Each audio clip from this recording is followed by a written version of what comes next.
The stench of stale cigarettes and cheap whiskey assaulted Detective Paul Hart's nostrils as consciousness crept back into his foggy brain.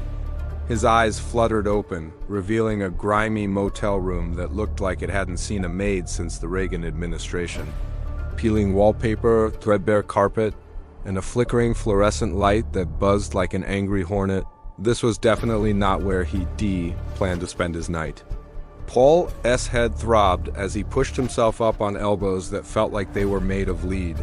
How the hell did he get here? The last thing he remembered was, what? His mind was a blank slate wiped clean of any useful information. Panic began to rise in his chest, a cold knot of dread that threatened to choke him. He stumbled to his feet, the room spinning lazily around him. His bleary gaze landed on the cracked mirror above a stained porcelain sink. The face that stared back at him was a stranger's, hollow-eyed, stubble-covered, with a nasty gash above one eyebrow that had crusted over with dried blood. But it was what was scrawled on the mirror itself that made his breath catch in his throat. A phone number, hastily written in what looked suspiciously like blood, was smeared across the glass. Only the last 4 digits remained legible, the rest wiped away by a careless hand.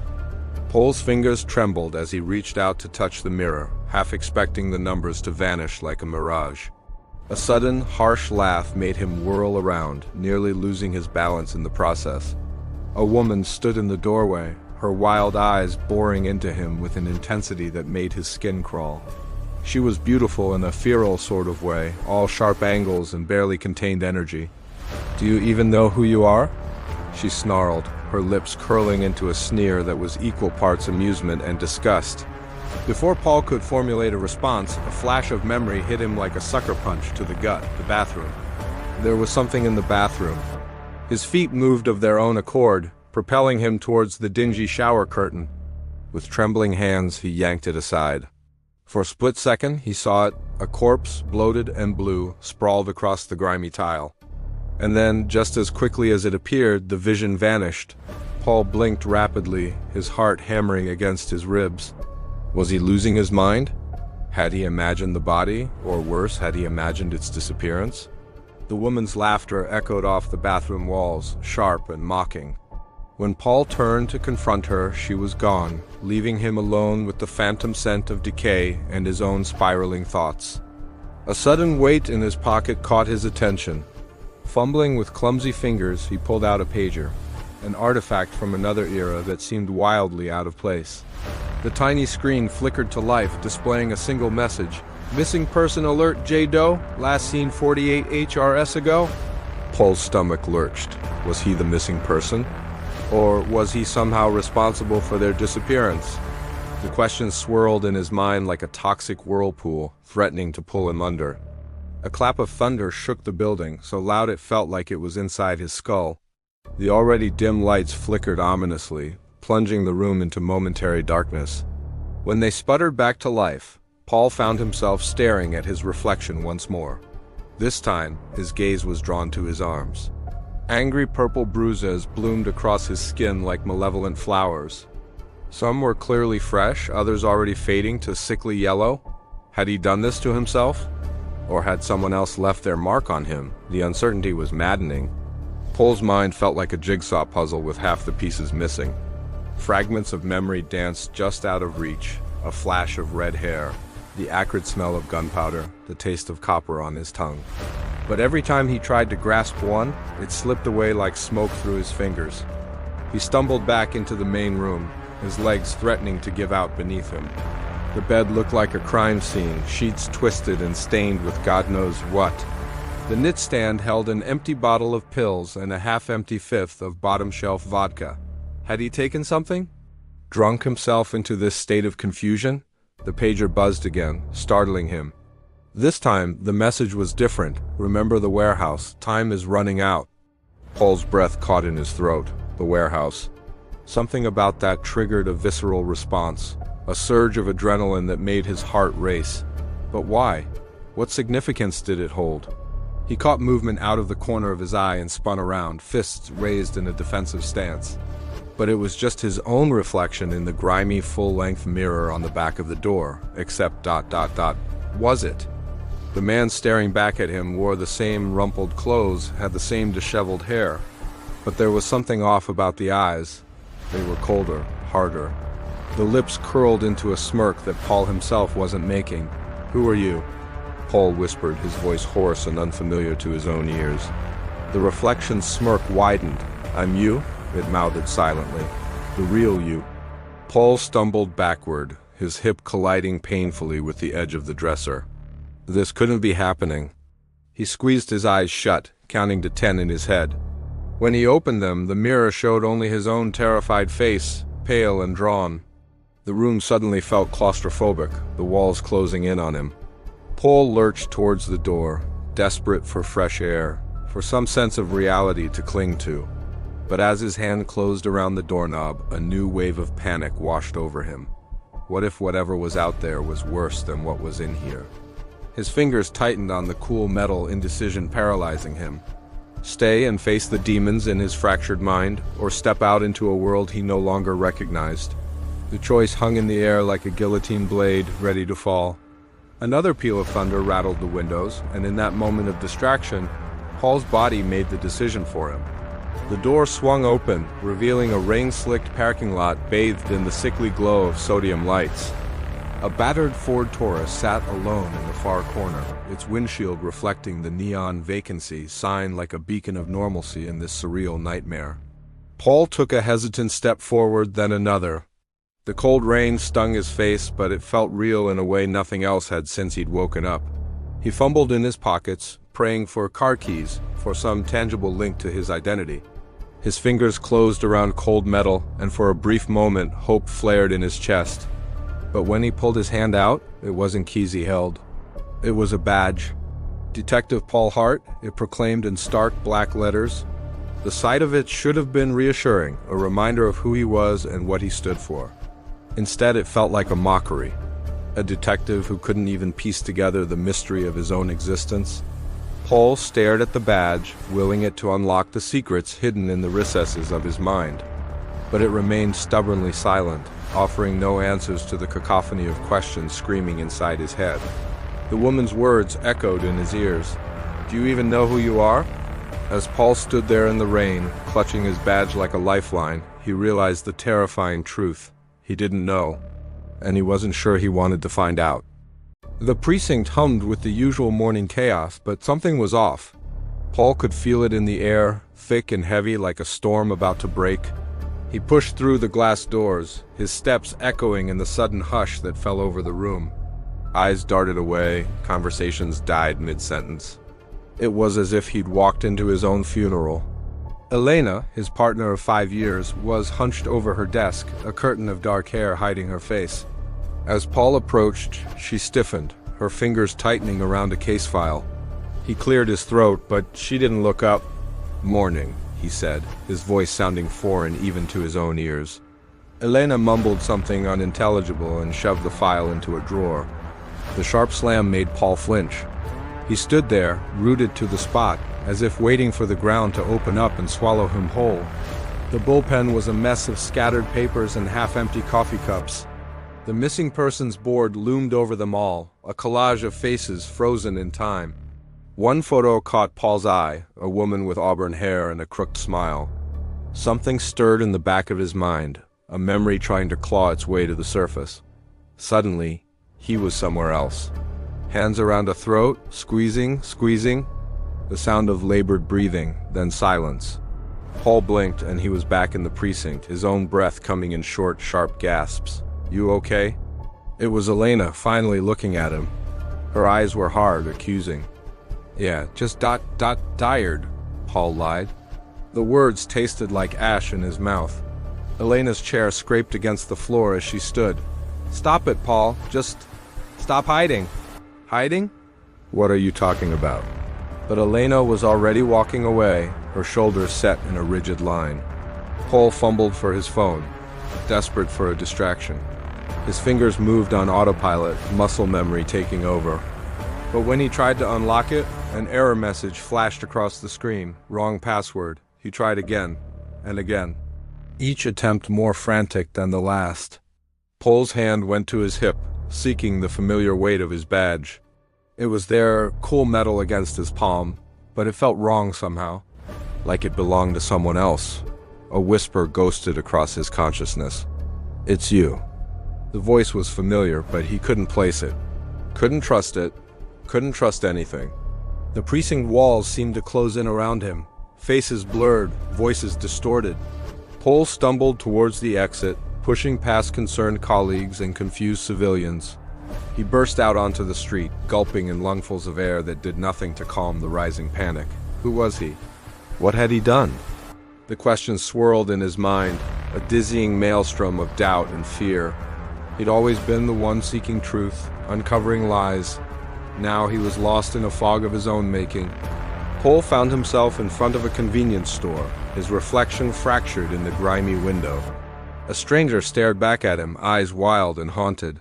He reached out, fingers brushing against the cool glass, half expecting the image to shatter. Inside, the TV above the counter was tuned to a local news channel. A reporter's voice cut through the static in Paul's head. Still, no leads in the disappearance of local artist Sarah Klein. Police are urging anyone with information to come forward. Sarah Klein, the name hit Paul like a physical blow. Images flashed through his mind. Red hair spread across a pillow, green eyes wide with fear, fingers clawing at his hands as they tightened around her throat. No, it couldn't be real. He was a good cop, a protector, wasn't he?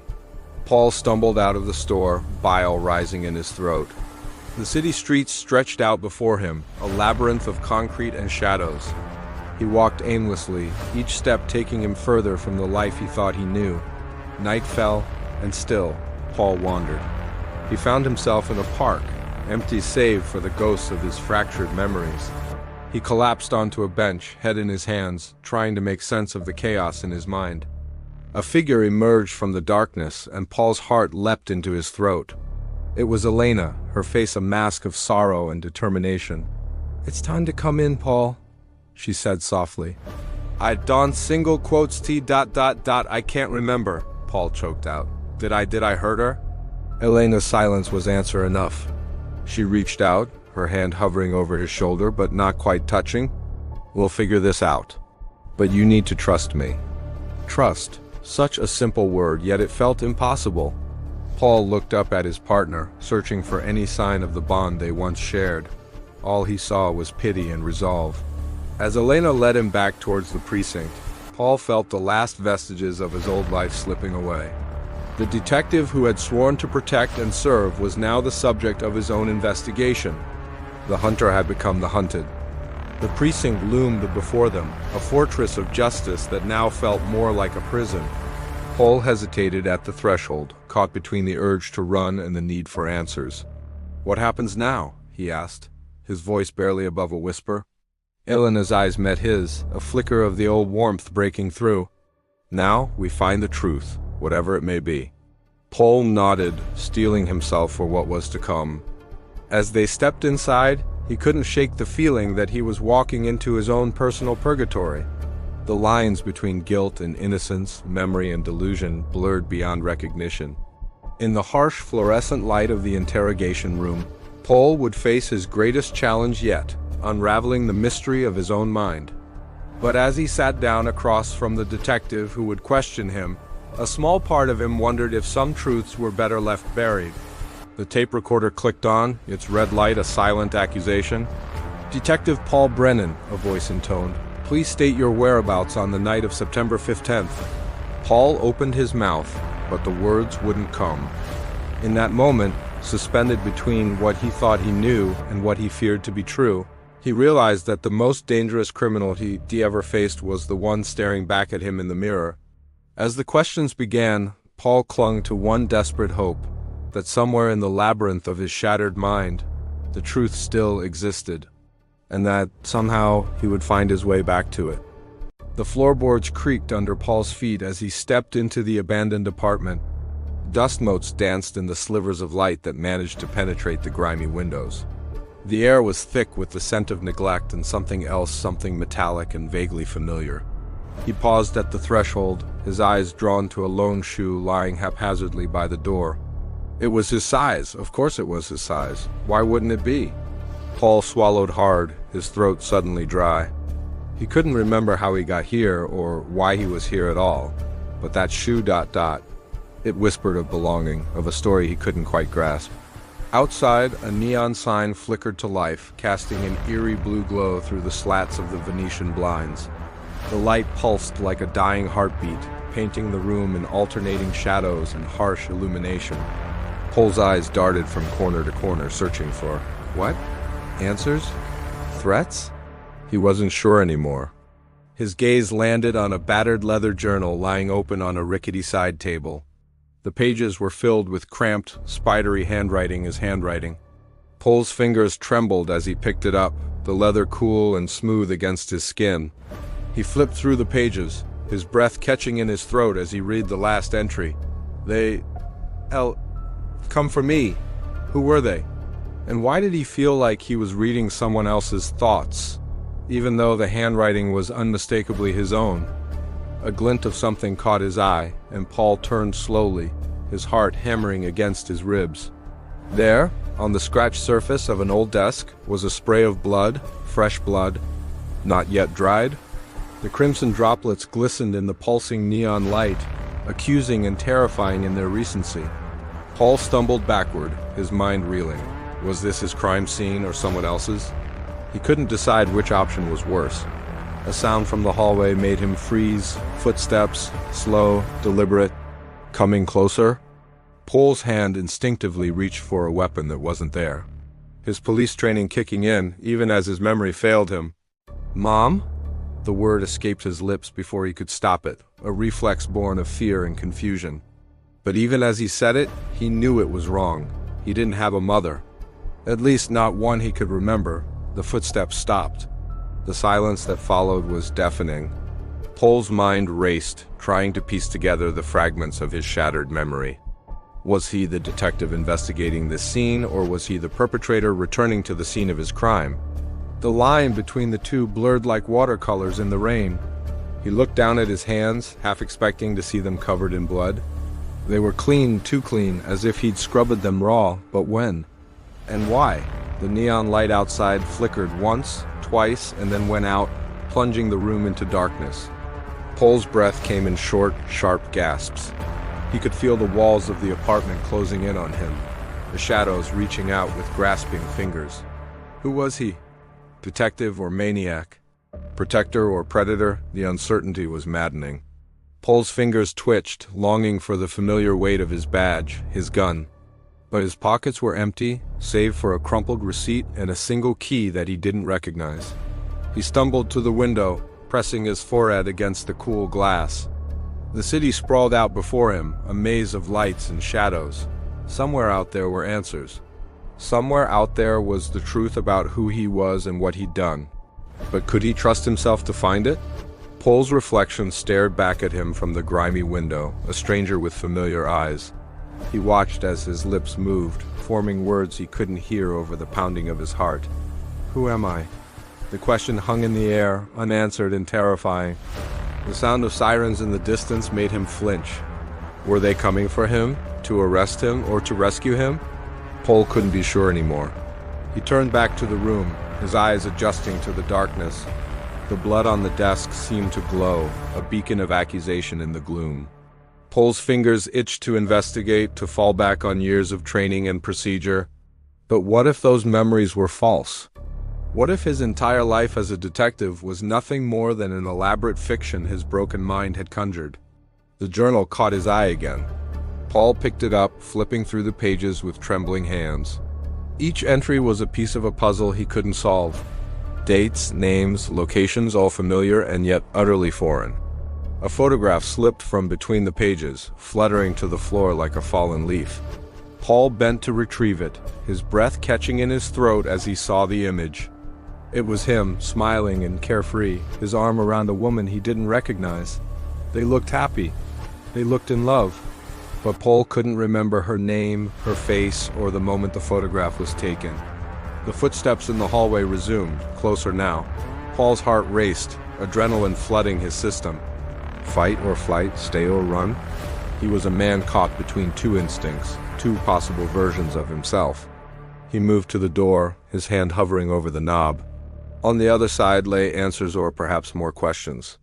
Paul took a deep breath, steeling himself for whatever came next. As he turned the knob, a flash of memory hit him like a physical blow. A gunshot, screaming, the taste of blood in his mouth. But was it a real memory or just another fabrication of his fractured mind? The door swung open, revealing an empty hallway stretching into darkness. Paul stepped out, his footsteps echoing in the silence. Each step felt like a choice between two paths: detective or fugitive, innocent or guilty. He reached the end of the hallway, faced with a choice of stairs leading up or down. Up to the roof and possible escape, or down to the street and potential capture. Paul closed his eyes, trying to summon some fragment of memory that would guide him. Nothing came. He was a man without a past, standing on the precipice of an uncertain future. Detective or maniac, victim or perpetrator. The labels swirled in his mind, each one as likely as the next. Paul opened his eyes, made his choice, and began to move. Whether towards salvation or damnation, he couldn't say, but he moved all the same, driven by the desperate need to uncover the truth about the crime, about his identity, about the broken pieces of his mind. As he descended the stairs, the echoes of his footsteps seemed to whisper questions he couldn't answer. Who was he really? What had he done? And would he be able to live with the truth once he found it? The night swallowed him whole as he stepped out onto the street. A man caught between two worlds, the realm of law and order he thought he knew, and the shadowy underbelly of a life he couldn't remember living. Paul disappeared into the labyrinth of the city, a ghost in search of his own story. Behind him, the abandoned apartment stood silent, holding its secrets close. The blood on the desk slowly dried, the journal lay open to its cryptic warnings, and the lone shoe by the door remained, a silent sentinel to a mystery that had only just begun. As the first light of dawn began to break over the horizon, Paul's figure was lost in the awakening city. Detective or maniac, innocent or guilty, only time would reveal the truth. And in the meantime, the fragments of his shattered mind would continue to haunt him, pieces of a puzzle he was desperate to solve. The city stirred to life around him, oblivious to the war raging within one man's fractured psyche. Somewhere answers awaited, somewhere the truth lay hidden. And Paul, whoever he truly was, would not rest until he uncovered it, no matter the cost to his sanity or his soul. Paul's eyes snapped open, his heart racing. The world around him was a blur of shattered glass and overturned furniture. His apartment, once a sanctuary of order and calm, now resembled a war zone. He blinked, trying to piece together the fragments of his memory, but they slipped away like water through cupped hands. A movement caught his eye. Through the cracked sliding glass door leading to the balcony, a tall, feminine silhouette glided past. Paul stumbled to his feet, ignoring the crunch of broken china beneath his bare solace. By the time he reached the door, the figure had vanished, leaving only a faint trace of perfume, lilacs, and something metallic. His hand trembled as he reached for his phone. Elena's number was still on speed dial, muscle memory taking over where his mind failed. The line connected, and for a brief moment, hope fluttered in his chest. "Elena, thank God I need—" The line went dead. Paul stared at the screen, his reflection a stranger's face staring back at him. Dark circles under bloodshot eyes, stubble that spoke of days, not hours. The TV flickered to life of its own accord, static giving way to a news anchor's somber face. The search continues for Detective Paul Reeves, missing for the past week. Authorities are urging the public to come forward with any information. Paul's legs gave out, and he sank to the floor. A week? He'd been here, hadn't he? In his apartment, going about his life, solving cases. He was a detective, for Christ's sake, he should know. He should remember? A newspaper lay crumpled by his feet. He smoothed it out, his eyes widening as he read the headline. Detective named person of interest in slayings. The article painted a grim picture, a series of brutal murders, all women, all bearing an uncanny resemblance to Elena. And there, in black and white, his own name listed as the prime suspect. "This can't be happening," Paul muttered, his voice hoarse and unfamiliar. He stumbled to the kitchen, desperate for a drink, for anything to ground him in reality. Grocery receipts littered the counter, items he couldn't remember buying. Milk, bread, bleach, so much bleach.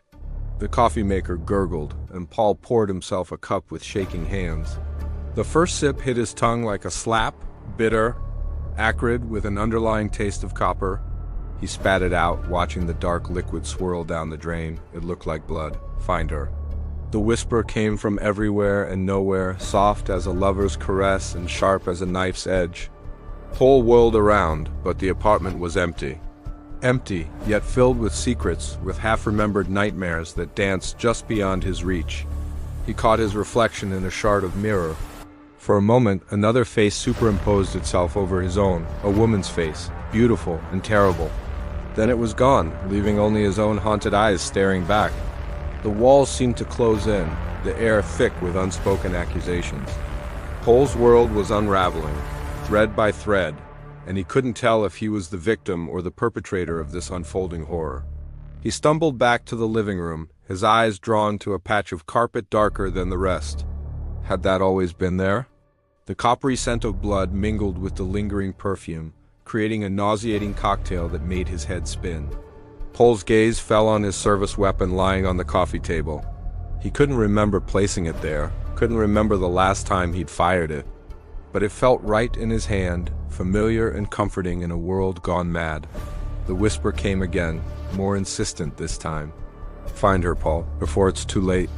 He stumbled to the door, the gun a leaden weight in his hand. The hallway stretched before him, a yawning abyss of uncertainty. Each step felt like wading through molasses, his mind screaming at him to turn back, to wake up from this nightmare. But he couldn't wake up. This was his reality now, a shattered mirror reflecting 1,000 distorted truths. And somewhere out there, in the labyrinth of his fractured memories, lay the key to it all.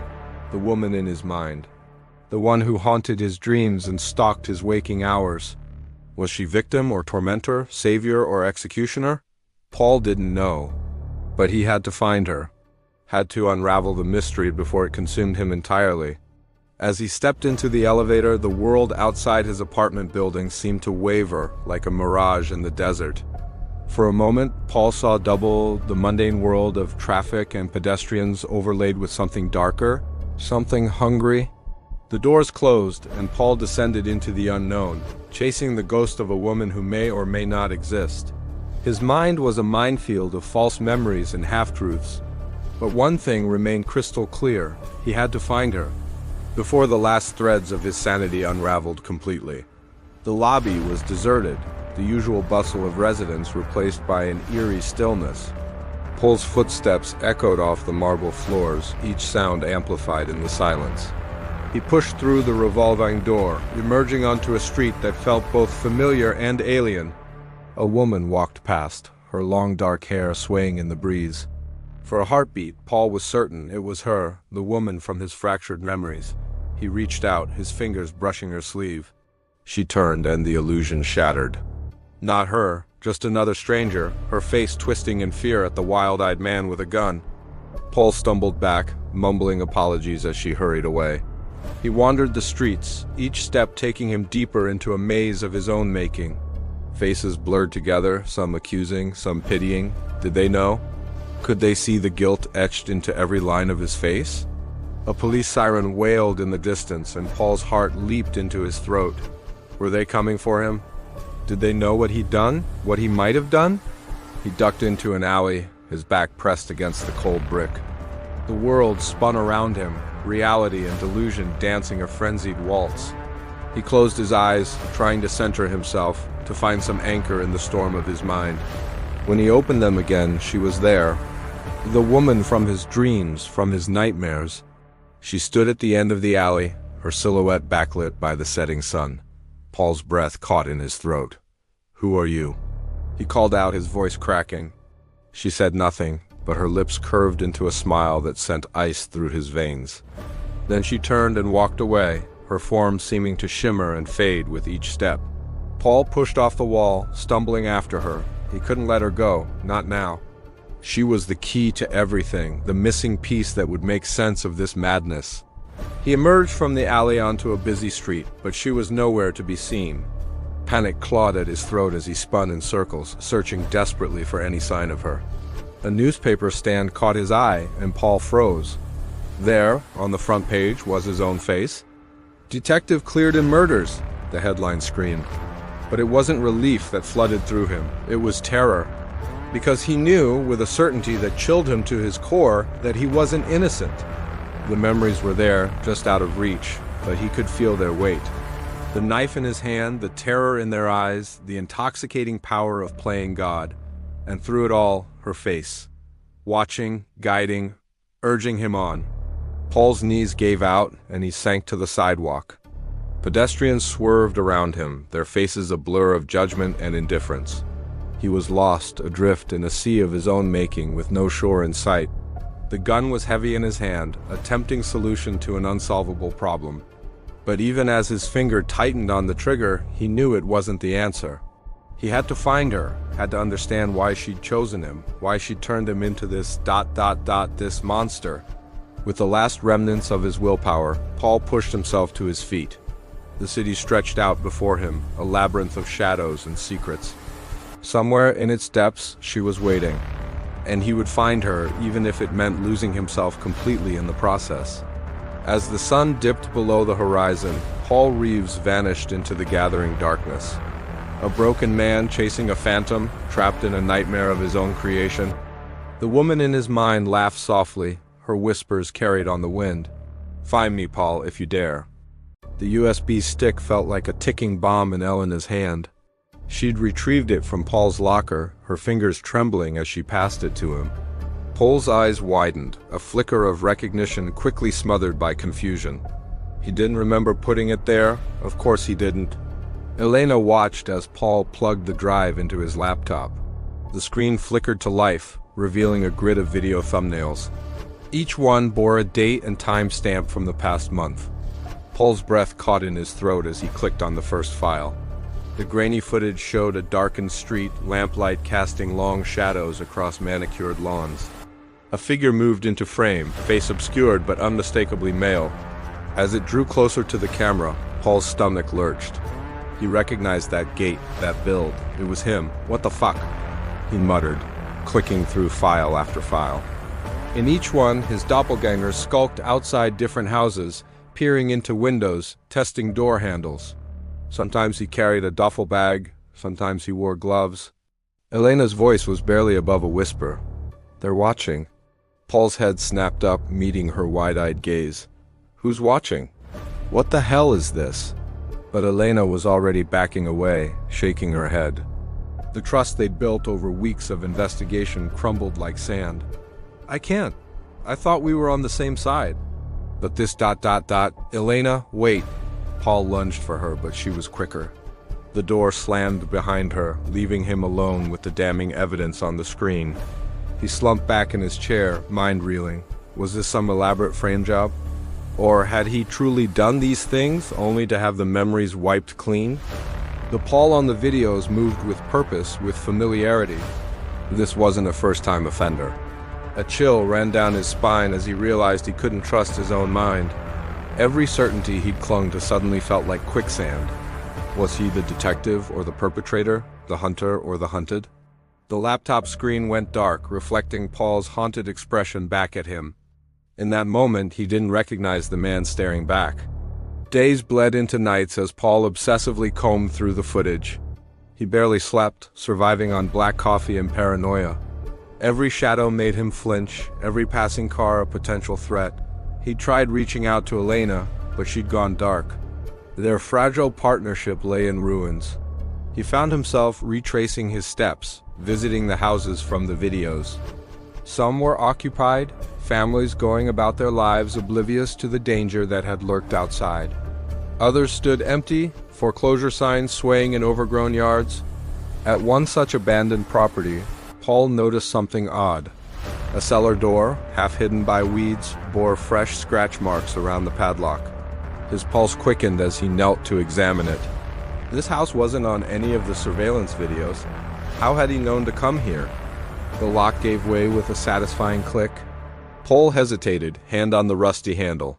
Did he really want to know what lay beneath? But curiosity, or perhaps something darker, propelled him forward. The cellar was pitch black, the air thick with mold and decay. Paul fumbled for his flashlight, the beam cutting through the gloom. At first glance, the space appeared empty save for some broken furniture and rat droppings. Then his light caught a glint of metal in the far corner. A safe, about the size of a mini-fridge, its surface marred by countless dents and scratches. Someone had tried very hard to break into it. Paul approached cautiously, noting the keypad lock. Without thinking, his fingers tapped out a sequence. The safe door swung open.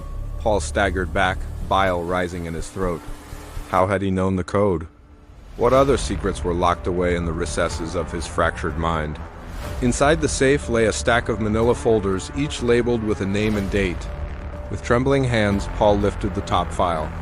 Crime scene photos spilled out, gruesome images of mutilated bodies, their faces frozen in terror. Tucked behind them was a handwritten note in Paul's own distinctive scrawl. Phase 1 complete. Proceed to extraction. The world tilted sideways. Paul's legs gave out and he crumpled to the damp concrete floor. The evidence was undeniable now. He wasn't just complicit in these horrors, he was the architect. A sound from above snapped him back to reality. Footsteps moving with purpose across the creaking floorboards. Paul scrambled to his feet, heart pounding. He had mere seconds to decide. Confront whoever was coming or flee deeper into the labyrinth of his own making. The cellar door groaned open. A figure silhouetted against the fading daylight, gun raised. "Freeze! Police!" Elena's voice, hard and unforgiving. Paul's hands shot up instinctively, the incriminating folder still clutched in his grip. "Elena, please," he began, but the words died in his throat. What could he possibly say to explain this? She descended the stairs slowly, weapon trained on his chest. Her eyes darted from Paul to the open safe, taking in the scattered photos and files. "I knew you were involved somehow," she said, voice tight with anger and something else, disappointment. "But this ...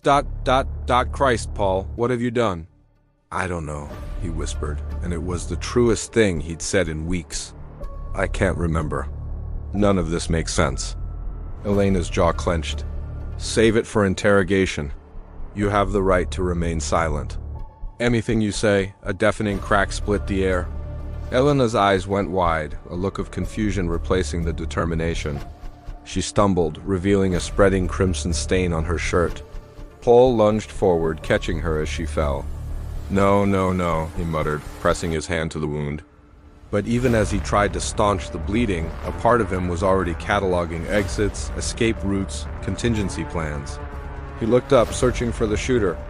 Instead, he locked eyes with his own reflection in a grimy mirror propped against the wall. For a split second, Paul saw a stranger staring back, cold, calculating, utterly without remorse. Then the moment passed, and he was just himself again. A man holding his dying partner, surrounded by evidence of atrocities he couldn't remember committing. As Elena's breath grew shallow, Paul made a choice. He gently lowered her to the ground, retrieved her gun, and stood. Whatever version of himself had orchestrated this nightmare was still out there, pulling strings from the shadows. He had to find answers, had to know the truth, even if it destroyed him in the process. Paul took one last look at Elena, silently vowing to uncover the full extent of his crimes and bring himself to justice. Then he turned and ran, fleeing into the gathering darkness. The hunt was on, predator and prey merged into one fractured psyche. And somewhere in the labyrinth of his shattered mind, the truth waited to be unearthed. The USB drive felt heavy in Paul's hand, a digital Pandora's box waiting to spill its secrets. He plugged it in, his breath catching as the files loaded. Images flashed across the screen, each one a punch to his gut. Bodies, pale and lifeless, adorned with an hourglass tattoo etched into their flesh like a macabre calling card. Paul's fingers trembled as he traced the identical mark on his own arm, the skin still raw and tender. When had he gotten this? Why couldn't he remember? The room spun, reality blurring at the edges as childhood memories bubbled up unbidden. A lullaby, half-remembered, echoed in his mind. "Hush, little baby, don't say a word." He slammed the laptop shut, but the images lingered behind his eyelids. This wasn't just another case. This was personal, a conspiracy with tendrils reaching back into the darkest corners of his past. Paul had always prided himself on his razor-sharp mind, but now he couldn't trust his own memories. The clock on the wall ticked relentlessly, each second another grain of sand through an invisible hourglass. Paul paced, his thoughts a tangled mess of half-truths and forgotten moments. He'd been so sure he was the hunter, tracking down a killer. But what if he was the prey all along? What if every step of his investigation had been carefully orchestrated, breadcrumbs laid out by an unseen puppet master? He returned to the USB drive, forcing himself to look deeper. Hidden among the gruesome crime scene photos was a video file.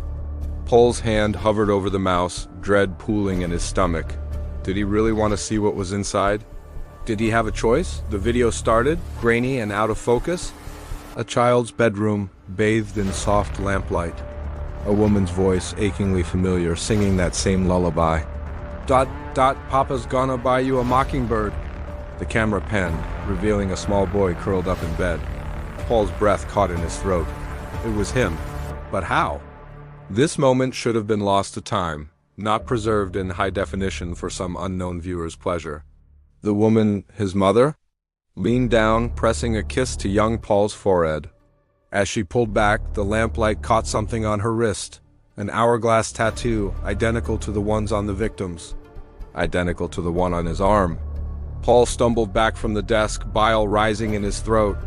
This wasn't just a case anymore. This was his life, unraveling thread by thread.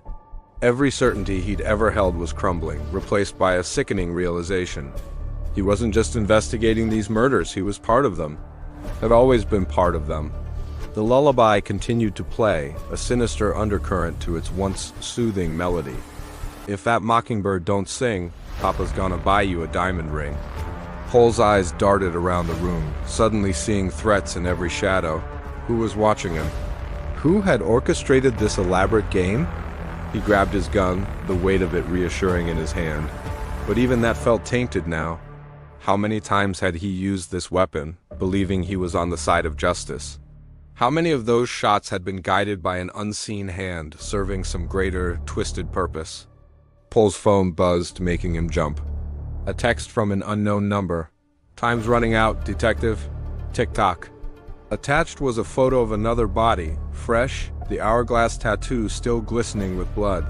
But this victim's face, it was his partner Sarah. Panic clawed at Paul's chest. Sarah had been with him just hours ago, poring over case files, determined to crack this thing wide open. Had she found something? Had she become a liability to whoever was pulling the strings? He dialed her number with shaking fingers, praying to a god he wasn't sure he believed in anymore. 1 ring, 2, 3. Come on, Sarah, he muttered. Pick up, damn it. Hello, Paul. The voice that answered wasn't Sarah's. It was older, male, dripping with smug satisfaction. I was wondering when you'd call. Who is this? Paul snarled, gripping the phone so tightly his knuckles turned white. Where's Sarah? Now, the voice chided. You're asking the wrong questions? The real question is, who are you, Paul? What have you done? Images flashed through Paul's mind. Blood on his hands, a knife glinting in moonlight, bodies carefully arranged. But were they memories or nightmares? Reality or carefully implanted fiction? I donned single quotes ... Paul's voice cracked. I don't know anymore. Exactly, the voice purred. And that's precisely the point. You've been our perfect little puppet, dancing on strings you couldn't even see. But now it's time for the grand finale? The line went dead, leaving Paul alone with the echoes of that damned lullaby in his head. He sank to the floor, gun clutched to his chest, as the walls of his reality continued to crumble. Who was he, detective or killer, savior or monster? The hourglass on his arm seemed to burn, a constant reminder that time was running out. Not just for the investigation, but for Paul's grasp on his own identity. He pushed himself to his feet, swaying slightly. There was only one way forward now. He had to keep digging, had to unravel this web of lies and half-truths, even if it meant destroying everything he thought he knew about himself. Paul holstered his gun and grabbed his jacket. The night air hit him like a slap as he stepped outside, the stars above cold and indifferent to his plight. Somewhere out there were answers. Somewhere out there was Sarah, dead or alive, he didn't know. Somewhere out there was the truth about who he really was. And Paul would find it, even if it killed him. Even if it turned out he was the very monster he'd been chasing all along. The lullaby followed him into the darkness, a twisted soundtrack to his unraveling mind. If that diamond ring turns brass, Papa's gonna buy you a looking glass ... What would Paul see when he finally looked into that mirror? A hero? A villain? Or something far more terrifying? A blank slate waiting to be molded by unseen hands. The city swallowed him up, its neon lights and shadowy alleys holding secrets he was only beginning to uncover. With each step, Paul felt himself slipping further from the man he thought he was. But he kept walking, driven by a need for answers that burned hotter than his fear. Because in the end, what was more frightening? Discovering you were the villain in your own story? Or realizing you had never truly been the author of that story at all? The hourglass on his arm seemed to pulse with each heartbeat, a constant reminder that time was running out. For the victims, for Sarah, for Paul's own sanity, tick-tock. Tick-tock. The puppet dance continued, but this time Paul was determined to see the strings. The city's neon-soaked streets blurred into a hazy smear as Detective Paul Reeves stumbled out of another seedy bar, his mind a fractured kaleidoscope of half-remembered cases and whiskey-tinged regrets. He'd been chasing ghosts for months now, phantoms of memories that slipped through his fingers like smoke every time he got close. The harder he grasped, the more they seemed to dissolve, leaving him with nothing but the acrid taste of failure on his tongue. It wasn't supposed to be like this. Paul had been the department's golden boy, the one who could crack any case with a mix of gut instinct and razor-sharp deduction. But that was before the incident, the one that left a gaping hole in his mind and a body count that haunted his dreams. Now he was a shell of his former self, desperately clawing at the edges of his consciousness for answers that refused to surface. That's when he heard about Dr. Hartman and his unorthodox methods. Whispers in the darkest corners of the city spoke of a man who could unlock the deepest recesses of the mind, who could retrieve memories long thought lost to the abyss of trauma. It was a dangerous game, they said, but for Paul, the promise of answers was worth any risk. The clinic was hidden away in the bowels of an abandoned warehouse, its sterile white walls a stark contrast to the decay that surrounded it. As Paul descended into the basement, the air grew thick with the scent of antiseptic and something else, something primal and unsettling that made the hairs on the back of his neck stand on end. Dr. Hartman was nothing like Paul had imagined. Instead of the wizened old man he'd expected, he was greeted by a woman with eyes like shards of ice and a smile that never quite reached them. "Detective Reeves," she purred, her voice a silky caress that sent shivers down his spine. "I've been expecting you." The first session was a blur of flickering lights and disembodied voices. Paul felt himself sinking deeper and deeper into a trance, guided by Dr. Hartman's hypnotic cadence. But as he descended into the recesses of his mind, something shifted. The soothing tones morphed into a cacophony of chanting, ritualistic and ancient. And there, cutting through the noise like a knife, was his own voice, but it wasn't pleading for answers. It was urging violence, whispering dark secrets that made his blood run cold. Paul jolted awake, gasping for air, his shirt soaked through with sweat. Dr. Hartman watched him with that same unsettling smile, her pen scratching across her notepad. "Interesting," she murmured. "Very interesting indeed." As the sessions continued, Paul found himself losing grip on reality. The lines between his waking life and the nightmarish visions that plagued him during hypnosis began to blur. He'd wake up with bruises he couldn't explain, cuts that appeared out of nowhere. Once, he found himself standing in the middle of a crime scene, his hands covered in blood, with no memory of how he'd gotten there. His colleagues at the precinct started to whisper. They'd always known Paul was unstable, they said, but now he was becoming a liability. Even his partner, Sarah, who'd stood by him through thick and thin, began to eye him warily, her hand hovering near her holster whenever he was around. But Paul couldn't stop. With each session, he felt himself getting closer to the truth, or at least what he believed was the truth. The chanting grew louder, the visions more vivid. He saw himself standing over Bada's, a knife glinting in his hand, He heard screams that echoed in his ears long after he'd left Dr. Hartman's office. And through it all, there was that his voice urging him on, telling him that the answers he sought were just beyond his reach. If only he could push a little further, dig a little deeper into the darkness that threatened to consume him. It was during his 10th session that everything came crashing down. As Paul sank into the familiar trance, the chanting reached a fever pitch. He saw himself in a dimly lit room, surrounded by hooded figures. In the center was an altar, and on it lay a body familiar, yet distorted like a funhouse mirror reflection of himself. His doppelganger's eyes snapped open, fixing Paul with a gaze that seemed to pierce through to his very soul.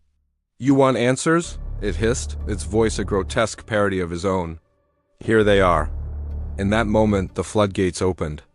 Memories poured in, a torrent of violence and depravity that threatened to drown him. Paul saw himself committing unspeakable acts, heard the screams of his victims, felt the rush of power that came with each life he took. And worst of all, he realized that he'd enjoyed it. He came to with a scream caught in his throat, his hands clawing at the air as if trying to ward off the horrors he'd witnessed. Dr. Hartman stood over him, her eyes gleaming with a mixture of triumph and something darker, something hungry. "Congratulations, Detective Reeves," she said, her voice dripping with false sweetness. "You finally uncovered the truth. The question is, what will you do with it?" Paul stumbled out of the clinic, his mind reeling. The city seemed different now, darker and more sinister. Every shadow held the potential for violence, every passerby a potential victim or perhaps an accomplice to his crimes. He made his way back to his apartment, barely registering the concerned looks from his neighbors as he fumbled with his keys. Once inside, he collapsed onto the floor, his body racked with sobs. The memories kept coming, each one more horrific than the last. He saw himself stalking the streets, hunting for prey. He remembered the thrill of the chase, the satisfaction of the kill. But even as he drowned in the horror of his actions, a small part of him, the part that had driven him to seek out Dr. Hartman in the first place, couldn't help but feel a twisted sense of relief. He finally had his answers, even if they weren't the ones he'd hoped for. As the sun began to rise, casting long shadows across his apartment, Paul made a decision. He couldn't undo what he'd done, couldn't bring back the lives he'd taken. But he could ensure that he never hurt anyone again. With shaking hands, he reached for his service weapon. As he pressed the cold metal to his temple, he couldn't help but wonder, had Dr. Hartman truly unlocked his memories, or had she programmed him with false ones? Was he a monster, or just another victim in a game he didn't understand? In the end, it didn't matter. The truth, whatever it was too much to bear. As Paul's finger tightened on the trigger, he closed his eyes and waited for the darkness to claim him one last time. The gunshot echoed through the empty apartment, a final punctuation mark on a story that would never truly be told.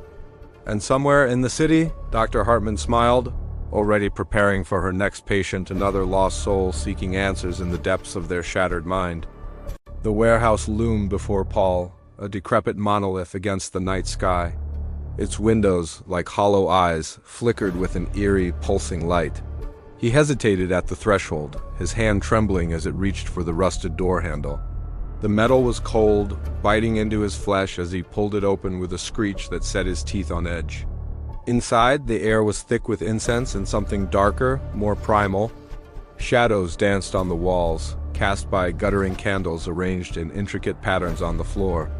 Paul's eyes struggled to adjust to the gloom, his heart hammering against his ribs as he took in the scene before him.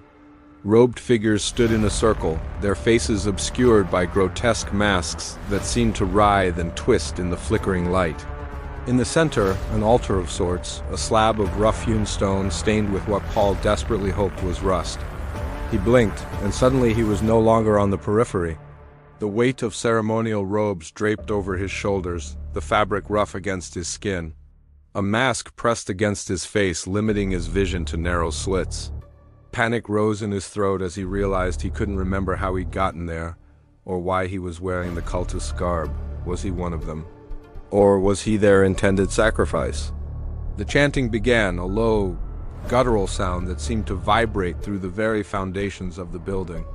Paul's hands moved of their own accord, raising a curved dagger that glinted wickedly in the candlelight.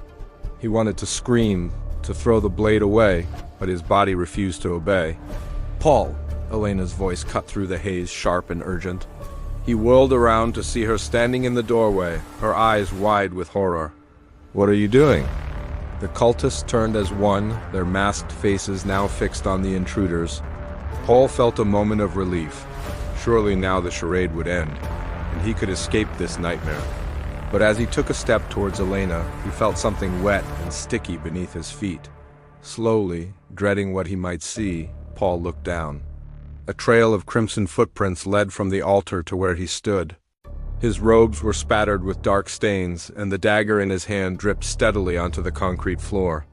"No," he whispered, the word barely audible over the renewed chanting. "This can't be real." Elena's face contorted with a mixture of fear and disgust. "Paul, what have you done?" He wanted to explain, to tell her that he didn't know, that he couldn't remember. But the words wouldn't come. Instead, he watched helplessly as two of the cultists grabbed Elena, dragging her towards the altar. Her screams echoed through the warehouse, mingling with the rhythmic chanting that now seemed to be coming from inside Paul's own head. The line between reality and nightmare blurred. Was he the hero, here to save Elena?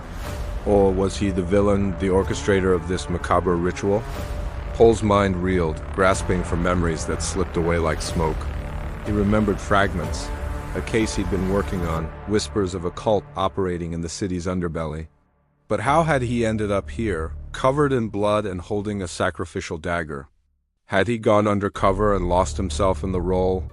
Or was there a darker truth lurking in the recesses of his fractured psyche?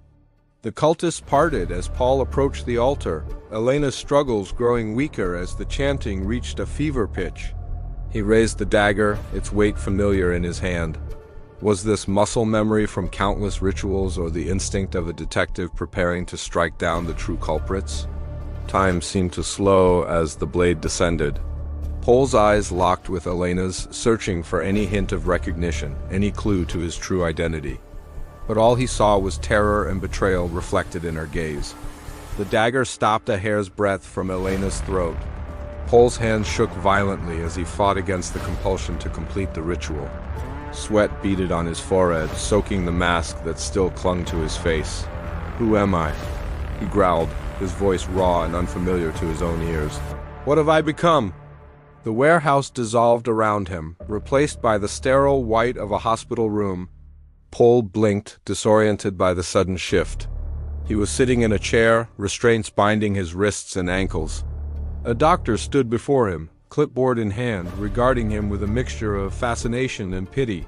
"Welcome back, detective," the doctor said softly. "You've been gone for quite some time." Paul's mouth was dry, his tongue feeling too large as he struggled to form words. "Elena ... The doctor's expression tightened. "I'm afraid Elena isn't real, Paul. She's a construct of your mind, a manifestation of your guilt and your desire for redemption." The words hit Paul like a physical blow. He sagged in the chair, the restraints the only thing keeping him upright. Memories flooded back, not of heroic investigations or daring rescues, but of blood-soaked rituals and lives, snuffed out in service to a dark god he no longer believed in. "How long?" Paul whispered, dreading the answer. "You've been with us for 3 years now," the doctor replied. "Your mind created an elaborate fantasy to cope with the trauma of your actions. You cast yourself as the detective, the hero, desperately trying to solve a case that had already reached its gruesome conclusion."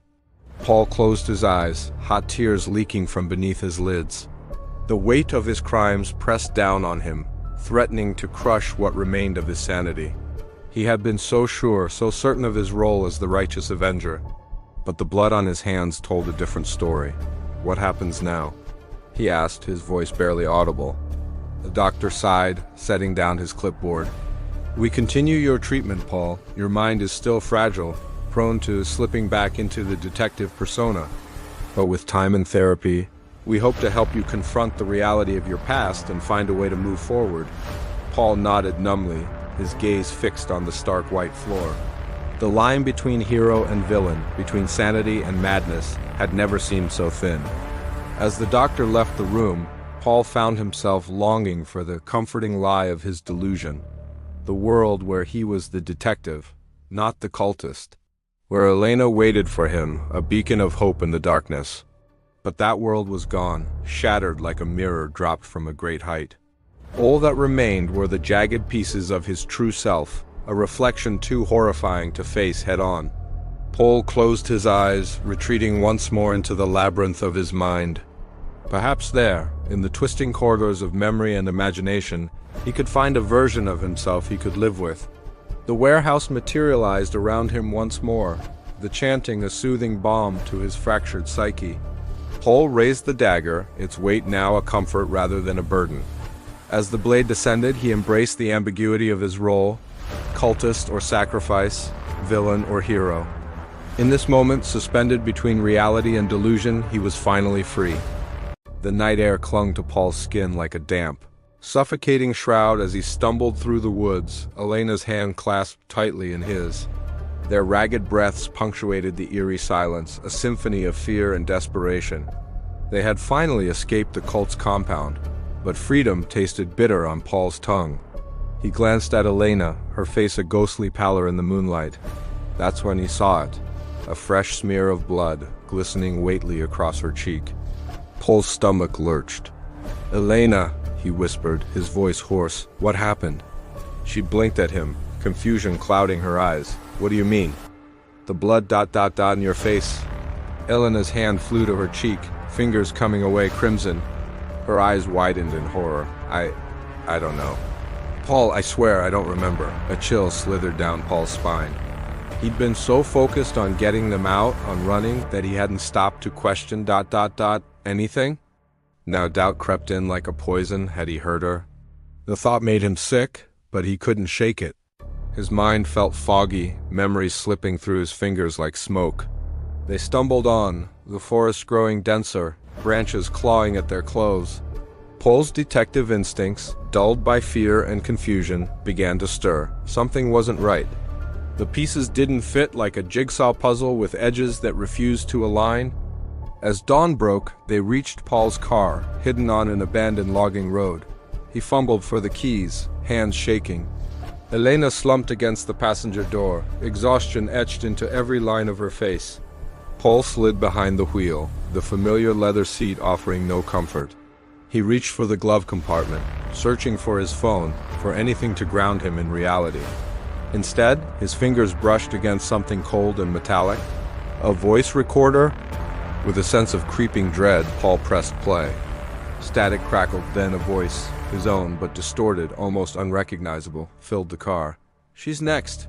The words hung in the air, heavy and accusing. Paul's world tilted, reality fracturing around him like shattered glass. He stared at Elena, her eyes closed, oblivious to the horror unfolding beside her. Was she the victim or the threat, or was he the monster all along? Memories flickered through Paul's mind, disjointed and unreliable. The cult, the investigation. How long had he been undercover? Days? Weeks? He couldn't trust his own recollections, couldn't separate fact from the twisted fiction that seemed to have taken root in his brain. He started the car, tires crunching on gravel as they pulled away. But where were they going? Home? To the station? Paul realized with a sickening lurch that he couldn't remember where home was anymore. Elena stirred beside him, her eyes fluttering open. "Where are we going?" she murmured. "I don't know," Paul admitted, his knuckles white on the steering wheel. "I don't know anything anymore." The road stretched out before them, an endless ribbon of asphalt disappearing into the mist. Paul drove aimlessly, his mind a whirlpool of fragmented memories and half-formed theories. He was a detective, trained to piece together clues, to find the truth hidden in the lies. But how could he solve this case when he couldn't even trust his own mind? Every time he glanced at Elena, he saw a different person. Sometimes she was the woman he'd sworn to protect, vulnerable and afraid. Other times, her eyes held a calculating gleam that made his skin crawl. Was she manipulating him? Or was his fractured psyche turning her into something she wasn't? They stopped at a dingy motel on the outskirts of a town Paul didn't recognize. As Elena showered, he paced the small room, trying to make sense of the chaos in his head. He caught his reflection in the grimy mirror. A stranger stared back, eyes wild and haunted. Paul fumbled for his phone, desperate to call his partner, his captain, anyone who could anchor him to reality. But the screen remained stubbornly blank, the battery long dead. He was cut off, adrift in a sea of uncertainty. When Elena emerged from the bathroom, wrapped in a threadbare towel, Paul felt a surge of something, protectiveness, desire, fear. He couldn't tell anymore. She approached him slowly, as if sensing his inner turmoil. "Paul," she said softly, reaching out to touch his arm. "What's happening to us?" He flinched away, the gentleness in her voice at odds with the suspicion gnawing at his gut. "I don't know," he repeated, the words becoming a mantra. I can't remember." Elena's face crumpled, tears welling in her eyes. "Neither can I," she whispered. "It's all a blur. The cult, the escape. I feel like I'm losing my mind." For a moment, Paul saw himself reflected in her anguish. Were they both victims of something larger, more insidious than they could comprehend? Or were they playing an elaborate game of cat and mouse, each waiting for the other to slip up? As night fell, Paul found himself unable to sleep, keeping a wary eye on Elena's sleeping form. The voice recorder sat on the nightstand, a silent accusation. He picked it up, turning it over in his hands. There had to be more, some clue he was missing. He pressed play again, bracing himself for his own distorted voice. But this time, a different recording filled the room. Detective Paul Reeves, case number 47,329, undercover operation day 15. The cult's influence runs deeper than we thought. I'm losing time, entire days vanishing. Elena. I can't be sure, but I think she might be one of them. Or maybe I am. I don't know who to trust anymore. If you're hearing this, it means I've lost myself completely. Find the truth. Stop them before it's too late. Paul's breath caught in his throat. The pieces began to shift, a new picture forming. He wasn't just hunting ghosts, he was becoming one. As dawn broke, Paul made a decision. He couldn't run from this, couldn't hide from the truth, no matter how twisted it might be. He was a detective, and somewhere beneath the layers of confusion and fear, that part of him remained. He gently shook Elena awake. "We need to go back," he said, his voice steadier than he felt. "Back where?" she asked, fear flickering in her eyes. "To the beginning? To the cult? It's the only way to unravel this mess." Elena nodded slowly, a mix of relief and trepidation on her face. As they packed up and headed for the car, Paul felt a strange sense of calm settle over him. He might not be able to trust his memories, his perceptions, or even his own mind, but he could trust his instincts, the core of who he was. They drove back the way they had come, towards the heart of the nightmare. Paul didn't know what they would find, what truths would be revealed, or what lies would be exposed. But he knew one thing with certainty: he would keep digging, keep pushing, until he uncovered the reality hidden beneath the fractured surface of his shattered mind. The road stretched out before them, leading back into darkness. But this time, Paul was ready to face whatever horrors awaited, because sometimes the only way out is through the very heart of the labyrinth. And in this twisted game of smoke and mirrors, Paul was determined to emerge victorious or lose himself trying. The cameras were supposed to be his salvation, a fortress of digital eyes to guard against the encroaching darkness of his own mind. But as Paul rewound the footage for the umpteenth time, his fingers trembling over the remote, he realized they had become his prison instead. There he was, a ghostly version of himself, drifting through rooms he had no recollection of entering. His body moved with an eerie grace that felt alien, disconnected from the clumsy, paranoid shell he now inhabited. And always, it was Elena. She flickered at the edges of the frame, a specter in a flowing white nightgown that Paul swore he'd thrown away months ago. Her dark hair cascaded over her face, obscuring those eyes that used to look at him with such adoration. Now they were hollow pits, accusing him silently from beyond the veil of death he'd wrapped her in. Paul's breath caught in his throat as he watched Elena's ghostly form materialize behind him in the kitchen. On screen, his oblivious self continued chopping vegetables, humming tunelessly. The phantom Elena reached out a pale hand, fingers nearly grazing the nape of his neck before dissolving into static. He hurled the remote at the TV, shattering the screen in a spray of sparks. The silence that followed was deafening, broken only by his ragged breathing. Paul stumbled to the bathroom, gripping the edges of the sink as he stared at his haggard reflection. Dark circles ringed his bloodshot eyes, stubble peppered his once clean-shaven jaw. When had he last slept? Eaten? The days blurred together in an endless loop of paranoia and self-doubt. "You're losing it, old man," he muttered to his reflection. "Pull yourself together." But even as the words left his lips, he saw a flicker of movement behind him in the mirror. Elena's face, contorted in a silent scream, superimposed over his own for a heartbeat before vanishing. With a howl of despair, Paul's fist connected with the glass. It exploded outward, shards slicing into his knuckles as they rained down into the sink. Blood mingled with the silvery fragments, a kaleidoscope of his fractured psyche. He slumped to the cold tile floor, cradling his bleeding hand. The bathroom walls seemed to close in around him, the air thick and suffocating. Was this what madness felt like? This crushing weight of uncertainty, where even his own senses couldn't be trusted. Paul had been the department's star detective once. Brilliant, intuitive, with a knack for piecing together the most baffling cases. Now he couldn't even solve the mystery of his own mind. The irony would have been laughable if it wasn't so goddamn terrifying. He thought back to the case that had started it all. A series of brutal murders, each victim found with their eyes gouged out and replaced with mirrors. The killer had been meticulous, leaving no trace evidence behind. It had driven Paul to the brink of obsession, and then Elena had disappeared. At first, he'd thrown himself into the investigation, certain he could find her. But as days turned to weeks, doubt began to gnaw at him. What if she hadn't disappeared at all? What if the answer was far more sinister, buried deep in the recesses of his own fractured memory? The cameras had been his desperate attempt to prove his innocence, to himself as much as anyone else. But they had only deepened the well of his paranoia. Every shadow now held malevolent intent, every reflection a potential portal to horrors he couldn't begin to fathom. Paul dragged himself to his feet, wincing as shards of glass crunched beneath his bare solace. He stumbled back to the living room, collapsing onto the couch.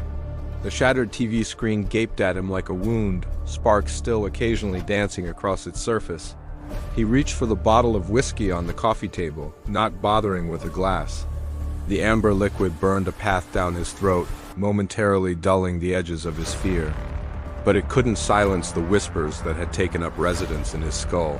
What if he was the killer all along? What if Elena's disappearance wasn't a mystery to be solved, but a crime he'd already committed? The thought sent ice through his veins, sobering him instantly. Paul's gaze fell on the stack of case files he'd brought home, now gathering dust in the corner. He should be working, should be trying to piece together the fragments of his shattered reality. But the very thought of delving into those gruesome crime scene photos made his stomach churn. A soft scratching sound from the hallway made him freeze.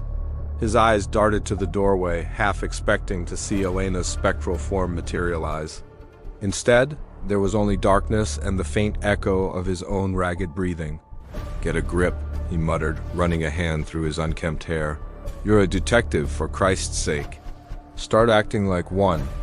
With trembling hands, Paul reached for the nearest case file. He flipped it open, steeling himself against the horrors within. But as he stared at the crime scene photos, something shifted in his perception. The victim's face, once a stranger, now bore an uncanny resemblance to Elena. He blinked hard, certain it was just another trick of his addled mind. But when he looked again, the resemblance was undeniable. The same delicate bone structure, the same full lips now frozen in a permanent scream. Paul's heart hammered against his ribs as he frantically flipped through the other files. Each victim's face seemed to morph before his eyes, taking on Elena's features in a grotesque parade of death. He hurled the files away, scattering papers across the floor like macabre confetti. A hysterical laugh bubbled up from his chest, quickly devolving into racking sobs. He curled into himself on the couch, rocking back and forth as the walls of his sanity crumbled around him. In that moment of utter despair, a flicker of movement caught his eye. Paul's head snapped up, his breath catching in his throat. There, in the fractured remains of the TV screen, he saw a distorted reflection of himself. But it wasn't the broken man huddled on the couch. This version of Paul stood tall, a cruel smile twisting his features. In one hand he held a bloody scalpel. In the other, a pair of eyes that glinted like mirrors in the dim light. As Paul watched in horror, his reflection winked at him before fading into static. The implication was clear, a truth he'd been running from for far too long. He wasn't the brilliant detective searching for a killer. He was the killer, searching for the last shreds of his humanity in a mind shattered beyond repair. Paul's anguished scream echoed through the empty house, a sound of pure, unadulterated despair. Outside, a neighbor's dog began to howl, a mournful counterpoint to the detective's descent into madness. As the last vestiges of his sanity slipped away, Paul could have sworn he heard Elena's voice, a ghostly whisper carried on the wind. "Welcome home, my love. I've been waiting for you." The cameras continued their silent vigil, recording every moment of Paul's unraveling. But there would be no one left to watch the footage, no one to piece together the fragments of a mind irreparably shattered. In the end, the greatest mystery of all would remain unsolved, lost in the labyrinth of a detective's broken psyche. The basement air clings to Paul's skin like a damp, moldy blanket as he descends the creaking stairs. Each step feels like a descent into his own fractured psyche, memories flickering like faulty light bulbs in the gloom. He can't shake the feeling that he's been here before, in this very moment, staring at the lifeless form sprawled across the concrete floor. The body is a canvas of ink and violence, intricate tattoos marred by the brutality of death. Paul's eyes trace the lines, a nagging familiarity tugging at the edges of his consciousness. He knows this person, or did he? The uncertainty gnaws at him, another crack in the already fragile foundation of his mind. Elena's voice cuts through the silence, sharp and accusatory. "Paul, what aren't you telling me?" Her words hang in the air, heavy with suspicion. He turns to face her, his partner in both detective work and life, but in this moment, she feels like a stranger. The trust between them, once unshakable, now seems as brittle as ancient bones. I don't know," Paul stammers, hating the weakness in his voice. "There's something about the tattoos. I've seen them before, but I can't." He trails off, frustration building like a pressure cooker in his chest. The memories are there, just out of reach, taunting him with their elusiveness. Elena's eyes narrow, her gaze cutting through him like a scalpel. "You need to remember, Paul, this isn't just another case. This is your past we're dealing with." Her words are a double-edged sword, both a challenge and a threat. Paul closes his eyes, trying to force the fragmented pieces of his mind to align. Images flash behind his eyelids, a summer day, laughter, the glint of a needle, the sting of fresh ink. But as quickly as they appear, they dissolve, leaving him grasping at smoke. When he opens his eyes, Elena is crouched by the body, her gloved hands carefully examining the victim's arms. "These aren't just random designs," she murmurs, more to herself than to Paul. "There's a pattern here, a story." Paul moves closer, fighting the urge to recoil. The smell of death mingles with the musty scent of the basement, creating a nauseating cocktail that threatens to overwhelm him. But as he forces himself to look, really look at the intricate artwork adorning the corpse, something clicks into place. "The river," he whispers, the words escaping before he can stop them. Elena's head snaps up, her eyes locking onto his with laser-like intensity. "What about the river, Paul?" He swallows hard, trying to grasp the wispy tendrils of memory. I remember sitting by the river. Someone was there, showing me their new tattoo. It was ... it was this." He gestures to a swirling design on the victim's forearm, a stylized whirlpool of blue and green ink. Elena stands slowly, her face a mask of professional detachment, but Paul can see the wheels turning behind her eyes. "And who was this person, Paul? Who showed you their tattoo by the river?" The question hangs between them, a chasm widening with each passing second. Paul searches desperately for an answer, but his mind is a labyrinth of dead ends and false starts. "I don't know," he finally admits, the words tasting like ash in his mouth. Elena's sigh is heavy with disappointment and something darker. Doubt. "We need to figure this out, Paul, fast, because right now you're looking less like a detective and more like a suspect." The accusation, unspoken but clear, hits Paul like a physical blow. He stumbles back, his heel catching on an uneven patch of concrete. As he fights to regain his balance, a flash of memory blindsides him, hands, strong and cruel, shoving him down these very stairs. The impact of his body on the hard floor, the taste of blood in his mouth. He gasps, the force of the recollection leaving him breathless. Elena is at his side in an instant, her earlier suspicion momentarily forgotten. "Paul, what is it? What did you remember?" But the memory is already fading, slipping away like water through cupped hands. Paul shakes his head, frustration and fear warring for dominance. I think I was pushed down these stairs, but I can't see who did it."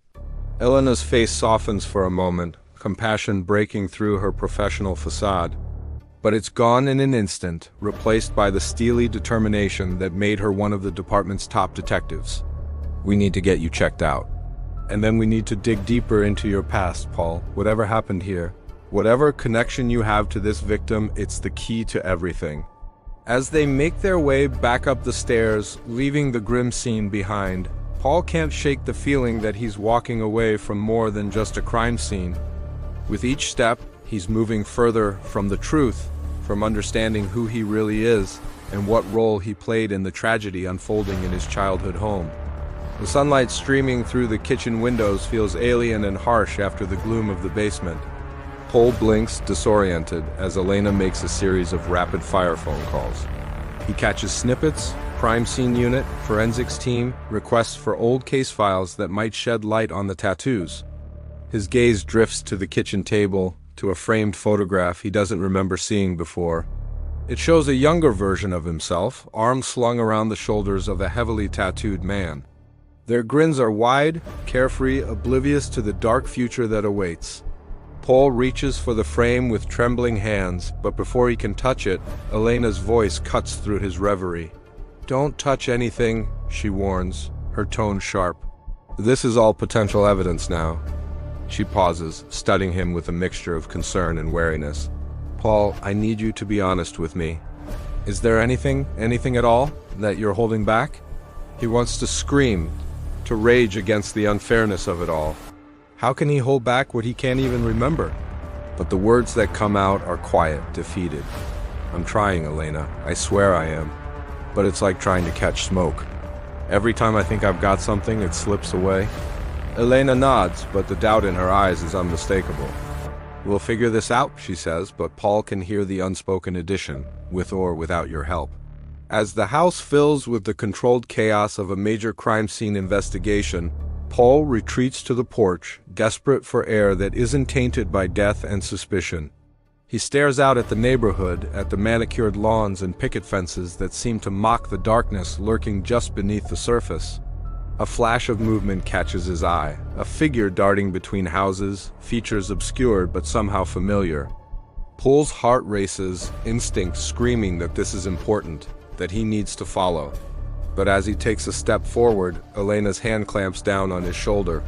"Where do you think you're going?" she asks, her voice low and dangerous. "You're not leaving my sight, Paul, not until we get to the bottom of this." He turns to explain, to point out the fleeing figure, but the street is empty now. Just another phantom, another piece of the puzzle that refuses to fit. Paul slumps, suddenly exhausted. "I thought I saw... Never mind, it doesn't matter." Elena's grip softens, but doesn't release entirely. "Come on," she says, guiding him back inside. "We've got a long night ahead of us." "And Paul?" She waits until he meets her gaze, her eyes filled with a mixture of determination and something that might be fear. "Whatever the truth is, whatever you've done or haven't done, we'll face it together. But I need you to trust me. Can you do that?" Paul nods, even as doubt gnaws at his insides. Can he trust Elena when he can't even trust himself? As they step back into the house, back into the heart of the mystery that threatens to consume them both, Paul can't shake the feeling that the real danger isn't the killer they're hunting. It's the secrets locked away in the darkest corners of his own mind. The night air clung to Paul's skin like a damp, suffocating shroud as he stumbled through the darkened streets. His mind, a labyrinth of fractured memories and half-truths, reeled with each step. Elena's face, contorted in fear and confusion, flashed before his eyes, only to dissolve into a kaleidoscope of conflicting images. He couldn't trust his own recollections anymore. Were they real or fabrications of a deteriorating psyche? The weight of his badge, once a source of pride, now felt like an anchor dragging him into the depths of his own madness. Paul's fingers trembled as he fumbled with his phone, desperately trying to piece together the events of the past few days. But the screen remained stubbornly black, a mirror of the void consuming his thoughts. He was truly alone now, cut off from the world and from himself.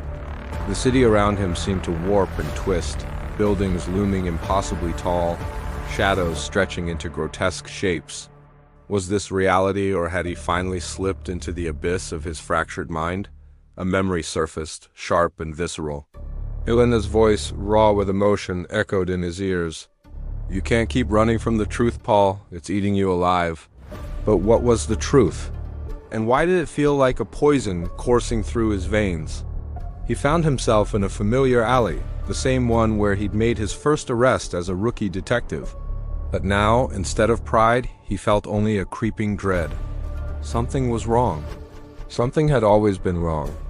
Paul's hand instinctively reached for his gun, but found only an empty holster. When had he lost it? Or had it been taken from him? The lines between past and present blurred, leaving him dizzy and disoriented. A figure emerged from the shadows, their features obscured by the flickering streetlight. For a moment, Paul thought he recognized Elena's silhouette, but as they drew closer, the illusion shattered. It was his own reflection, distorted and twisted, staring back at him with eyes that held no recognition. "Who are you?" Paul whispered, his voice hoarse and unfamiliar to his own ears. The reflection smiled, a cruel twist of lips that sent a chill down his spine. "I'm the truth you've been running from," it replied, its voice a perfect mimicry of his own. The world tilted on its axis, and Paul felt himself falling into a chasm of forgotten memories and buried secrets. As consciousness slipped away, one thought burned bright in the encroaching darkness. Nothing was as it seemed, and the greatest deception of all lay within his own mind. When Paul awoke, he found himself in a sterile room, the harsh fluorescent light searing his retinas. A woman in a white coat stood over him, her expression a mixture of concern and clinical detachment. "Detective Paul Reeves," she said, her voice echoing strangely in the empty space. "Do you know where you are?" Paul tried to speak, but his throat felt raw and unused. He shook his head, panic rising in his chest as he realized he couldn't remember how he'd gotten there. The doctor's next words sent a shockwave through his already fragile psyche. "You've been in a coma for the past 6 months, Detective. The accident. It affected your memory more severely than we initially thought." "Accident? What accident?" Paul's mind raced, trying to grasp onto any solid memory. But everything felt like smoke, dissipating as soon as he reached for it. Elena. He needed to find Elena. As if reading his thoughts, the doctor continued, her voice softening. "Your partner, Detective Elena Vasquez, has been notified of your awakening. She's on her way." Relief washed over Paul, but it was short-lived. Something about the doctor's words felt off, like a discordant note in an otherwise familiar melody. He closed his eyes, trying to focus, to remember. Flashes of memory assaulted him, Elena's face tear-streaked and angry. A gun gleaming in the moonlight, the sound of a shot echoing through the night. But who had pulled the trigger? When Paul opened his eyes again, the sterile room had vanished. He found himself standing in an abandoned warehouse, the air thick with dust and the metallic scent of blood. Elena stood before him, her gun trained on his chest, her eyes filled with a mixture of sorrow and determination. "I'm sorry, Paul," she said, her voice barely above a whisper. "But I can't let you remember." "Not yet." The gun fired and Paul felt the impact, but there was no pain. Instead, the world around him shattered like glass, revealing layer upon layer of false memories and constructed realities. He was back in the alley, facing his distorted reflection. But this time, he saw through the illusion. The figure before him wasn't a reflection at all, but a man who could have been his twin, save for the cold, calculating look in his eyes. "Who are you?" Paul demanded, his voice stronger now, fueled by a desperate need for answers. The man smiled, a predatory grin that sent shivers down Paul's spine. "I'm the part of you that you locked away, Paul, the part that knows the truth." As the words left the man's lips, the final pieces of the puzzle fell into place. Paul remembered everything. The undercover operation gone wrong. The corruption that ran deeper than anyone had imagined. And the terrible choice he had made to protect himself and Elena. He had fractured his own mind, creating elaborate false memories to shield himself from the truth. But now, standing face to face with the embodiment of his buried conscience, Paul knew he couldn't run any longer. "It's time to face what we've done," his doppelganger said, extending a hand. "Are you ready to become whole again?" Paul hesitated for a moment, teetering on the edge of two realities. To accept meant facing the consequences of his actions, the weight of his guilt. To refuse meant living forever in a labyrinth of lies and half-truths. With a deep breath, Paul reached out and grasped his other self's hand. The world around him exploded in a cacophony of sound and light, memories flooding back in a torrent of truth and pain. When the chaos subsided, Paul found himself standing alone in the alley, whole for the first time in years. The weight of his actions pressed down on him, threatening to crush him beneath their enormity. But with the truth came clarity, and with clarity, the strength to face what lay ahead. He pulled out his phone, miraculously functional once more, and dialed a familiar number. "Elena," he said when she answered, his voice steady despite the turmoil within. "It's time." "I remember everything." As Paul stepped out of the alley and into the harsh light of day, he knew that the road ahead would be fraught with danger and difficult truths. But for the first time in years, he was no longer running from his own mind. Whatever came next, he would face it with eyes wide open, no longer a prisoner of his own deceptions. The city stretched out before him, a landscape of shadows and light, secrets and revelations. And somewhere within its labyrinthine streets, the truth awaited, ready to be uncovered by a detective who had finally learned to trust his own shattered mind.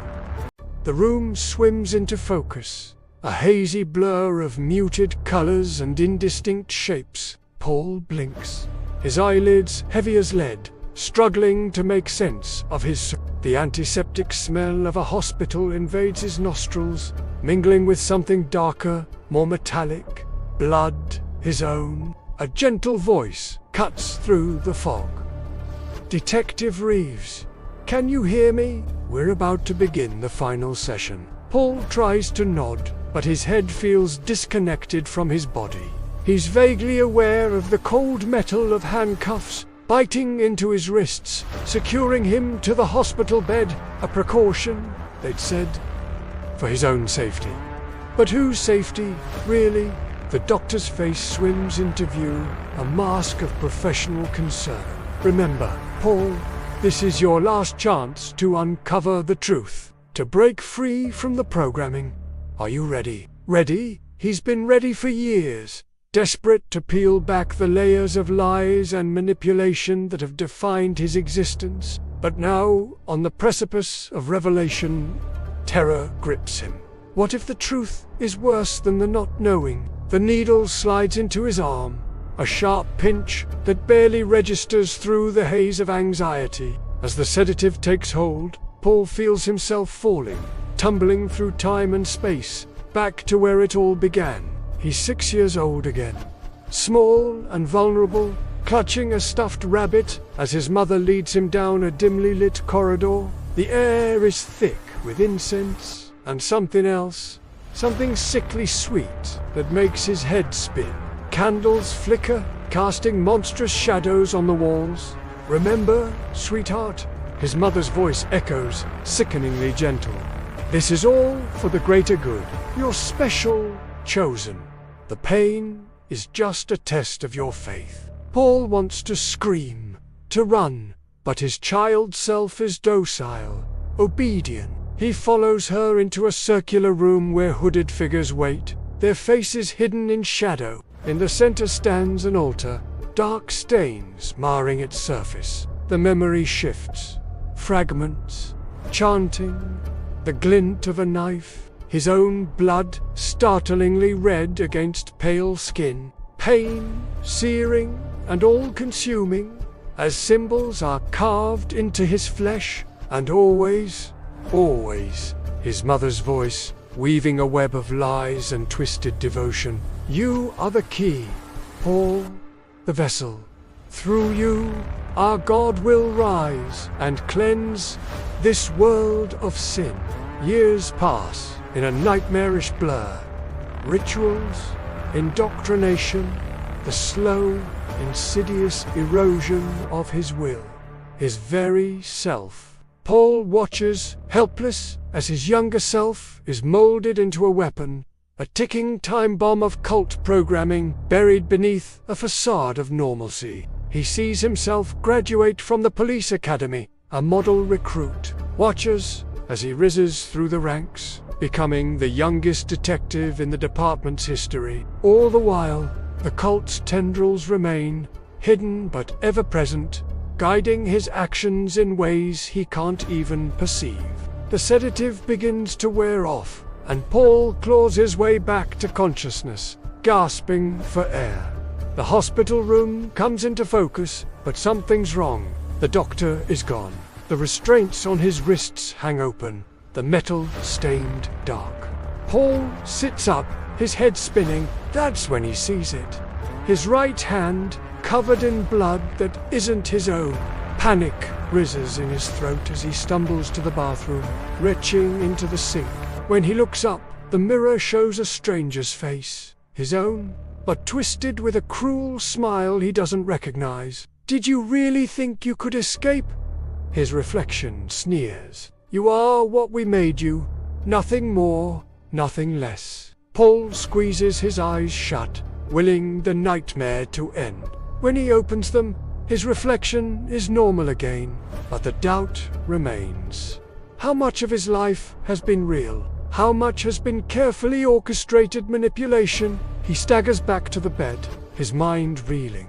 The room is empty. No sign of struggle, no evidence of what transpired during his trance. Did he attack the doctor, or is this just another layer of the cult's mind games? Paul's gaze falls on his case files, scattered across the bedside table, the serial killings he's been investigating for months. Brutal, ritualistic murders that have baffled the department. A chill runs down his spine as he sees the crime scene photos with new eyes. The symbols carved into the victim's flesh, the arrangement of the bodies. It's all hauntingly familiar. Has he been the killer all along? A puppet dancing on the cult strings? Or is this doubt itself part of their plan, designed to drive him to the brink of madness? The door opens, and his partner, Detective Sarah Chun, enters. Her face is a mask of concern, but Paul can't help but wonder, is she in on it too? Has his entire life been a carefully constructed illusion? Paul, are you all right? The doctor said you had a difficult session. He wants to confide in her, to spill out all his fears and suspicions, but the words die in his throat. Trust no one, a voice whispers in the back of his mind. It sounds disturbingly like his mother's. I'm fine, he lies, forcing a smile. Just ... processing. Sarah nods, but her eyes narrow slightly. She's too good a detective not to sense something's off. Well, when you're ready, we've got a new lead on the case. A witness came forward, claims he saw something the night of the last murder. Paul's heart races. Is this it? The breakthrough that will finally unravel the mystery? Or just another carefully laid trap? I'll be right there, he says, reaching for his jacket. As he does, something falls from the pocket. A small, intricately carved wooden token, the cult's symbol. Paul freezes, staring at the damning piece of evidence. He doesn't remember putting it there, doesn't know how long he's been carrying it. Sarah hasn't noticed her attention on her phone as she texts updates to the precinct. In that moment, Paul realizes the true horror of his situation. He can't trust his own mind, his own memories. Every action, every thought could be the result of years of hidden programming. He's a ticking time bomb, and he has no idea when or how he might explode. But he's also a detective, trained to seek the truth, no matter how ugly or painful If there's even a chance he can break free, uncover the cult's secrets, and stop the killings, he has to try. Paul pockets the token and follows Sarah out of the room, his mind racing. He'll play along, for now, pretend everything's normal while he searches for answers. But he knows the clock is ticking. The cult won't stay hidden forever, and when they make their move, he needs to be ready. As they step into the elevator, Paul catches a glimpse of his reflection in the polished metal doors. For a split second, he swears he sees that cruel smile again, a reminder of the darkness lurking just beneath the surface. The doors close, and Paul descends into the unknown, no longer certain if he's the hunter or the hunted in this twisted game. One thing is clear. The line between reality and illusion has never been more blurred, and the stakes have never been higher. In the coming days, Paul will question everything he thought he knew about himself and the world around him. Every clue in the investigation could be a breadcrumb leading him to the truth, or a carefully placed deception designed to lead him astray. His own mind, once his greatest asset, has become a labyrinth of doubt and paranoia. But somewhere, buried beneath layers of programming and trauma, the real Paul Reeves still exists. And he's determined to claw his way back to the surface, no matter the cost. The hunt for the killer is no longer just about justice. It is a desperate race to reclaim his own identity before it is too late. As the elevator reaches the ground floor, Paul takes a deep breath, steeling himself for whatever lies ahead. The doors open, revealing the bustling precinct beyond. It's time to step back into the world, to play the role of the dedicated detective while waging a silent war within his own mind. "You ready for this?" Sarah asks, oblivious to the storm raging inside her partner. Paul nods, his face a carefully constructed mask of determination. "Let's catch this bastard," he says, hoping against hope that he isn't talking about himself. The game is on, and the stakes couldn't be higher. In this battle between programming and free will, between truth and deception, only one thing is certain: nothing will ever be the same again. The shadows danced on the crumbling walls of St. Augustine's, a forgotten relic of faith now tainted by something far more sinister. Detective Paul Reeves stood at the threshold, his breath catching in his throat as the acrid scent of burning wax and something metallic blood assaulted his senses. He'd followed the breadcrumbs of his fractured memory to this godforsaken place, each step haunted by the gnawing fear that his mind was playing tricks on him again. The flickering candlelight cast grotesque shadows across the faces of the robed figures gathered in a tight circle. Their chanting, a low and guttural hum, sent shivers down Paul's spine. He pressed himself against a crumbling pillar, praying the darkness would conceal him as he scanned the assembly for any sign of Elena, his partner, his anchor, the only person he trusted in a world where his own memories had become unreliable quicksand. As his eyes adjusted to the gloom, a figure in pristine white emerged from the shadows, commanding the attention of the cultists. Paul's heart stuttered in his chest as recognition slammed into him like a physical blow. The face beneath the hood, illuminated by candlelight, belonged to the woman who had given him life, his mother. The world tilted on its axis as a memory crashed over him. He was 5 years old, cowering in a closet as his mother's sing-song voice echoed through their empty house. Come out, wherever you are, little one. It's time for your special medicine." The medicine that made the world fuzzy, that made him forget the things he wasn't supposed to see. Paul shook his head violently, forcing himself back to the present. He couldn't afford to get lost in the labyrinth of his mind. Not now. Elena needed him. His mother's voice, once warm and comforting, now dripped with malice as she addressed her followers. "Brothers and sisters, the time of ascension is upon us. Tonight we will shed the shackles of this mortal realm and embrace our true destiny." A muffled cry from the far corner of the church caught Paul's attention. His heart clenched as he spotted Elena, bound and gagged, her eyes wide with terror. She struggled against her captors, but her efforts were futile against the iron grip of two burly cultists.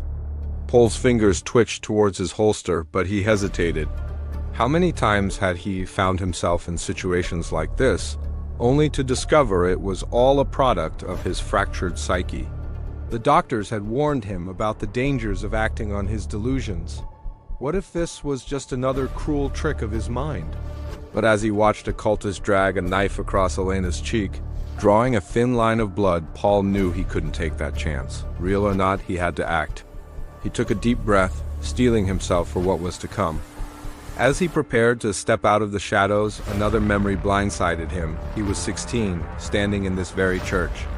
His mother's hand was on his shoulder, her smile beatific as she introduced him to the family. The air was thick with incense and the metallic tang of blood. A body lay on the altar, its chest cavity splayed open like a gruesome flower. "This is your legacy, Paul," his mother had whispered. "One day you'll lead them all." Paul stumbled, nearly losing his footing as the memory released him. His head throbbed, a vicious migraine threatening to split his skull. He couldn't trust his own mind, but he had to push through. Elena's life depended on it. With trembling hands, he drew his weapon and stepped into the candlelight. "DCPD, everyone freeze!" The chanting stopped abruptly, replaced by startled gasps and angry mutters. His mother's head snapped towards him, her eyes widening in recognition before narrowing with cold calculation. "My prodigal son returns?" she purred, her voice carrying easily across the cavernous space. "Have you finally come to take your rightful place among us?" Paul's grip on his gun tightened. "Let her go," he growled, gesturing towards Elena with his chin. "This ends now." His mother's laughter was like shards of glass scraping against his eardrums. "Oh, Paul, you still don't understand, do you? This is only the beginning." She raised her arms, the sleeves of her white robe falling back to reveal intricate tattoos snaking up her forearms. The symbols seemed to writhe and pulse in the flickering light, and Paul felt a wave of dizziness wash over him. Another memory clawed its way to the surface. He was running through the woods behind their house, his lungs burning as he gasped for air. His mother's voice echoed through the trees, growing closer with each passing second. "You can't hide from your destiny, Paul. It's in your blood." He tripped over a root, sprawling face first into the damp earth. As he rolled over, he found himself staring up at his mother's face, her eyes glowing an unnatural amber in the moonlight. "It's time to wake up, my little dreamer." Paul blinked rapidly, forcing himself back to the present.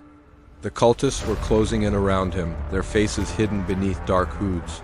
He could hear Elena's muffled screams as she was dragged towards the altar. "Stop!" he shouted, his voice cracking with desperation. "Mom, please, this isn't you. This can't be real." His mother's smile was a cruel twist of lips. "Oh, but it is, my dear. You've simply forgotten. Allow me to remind you."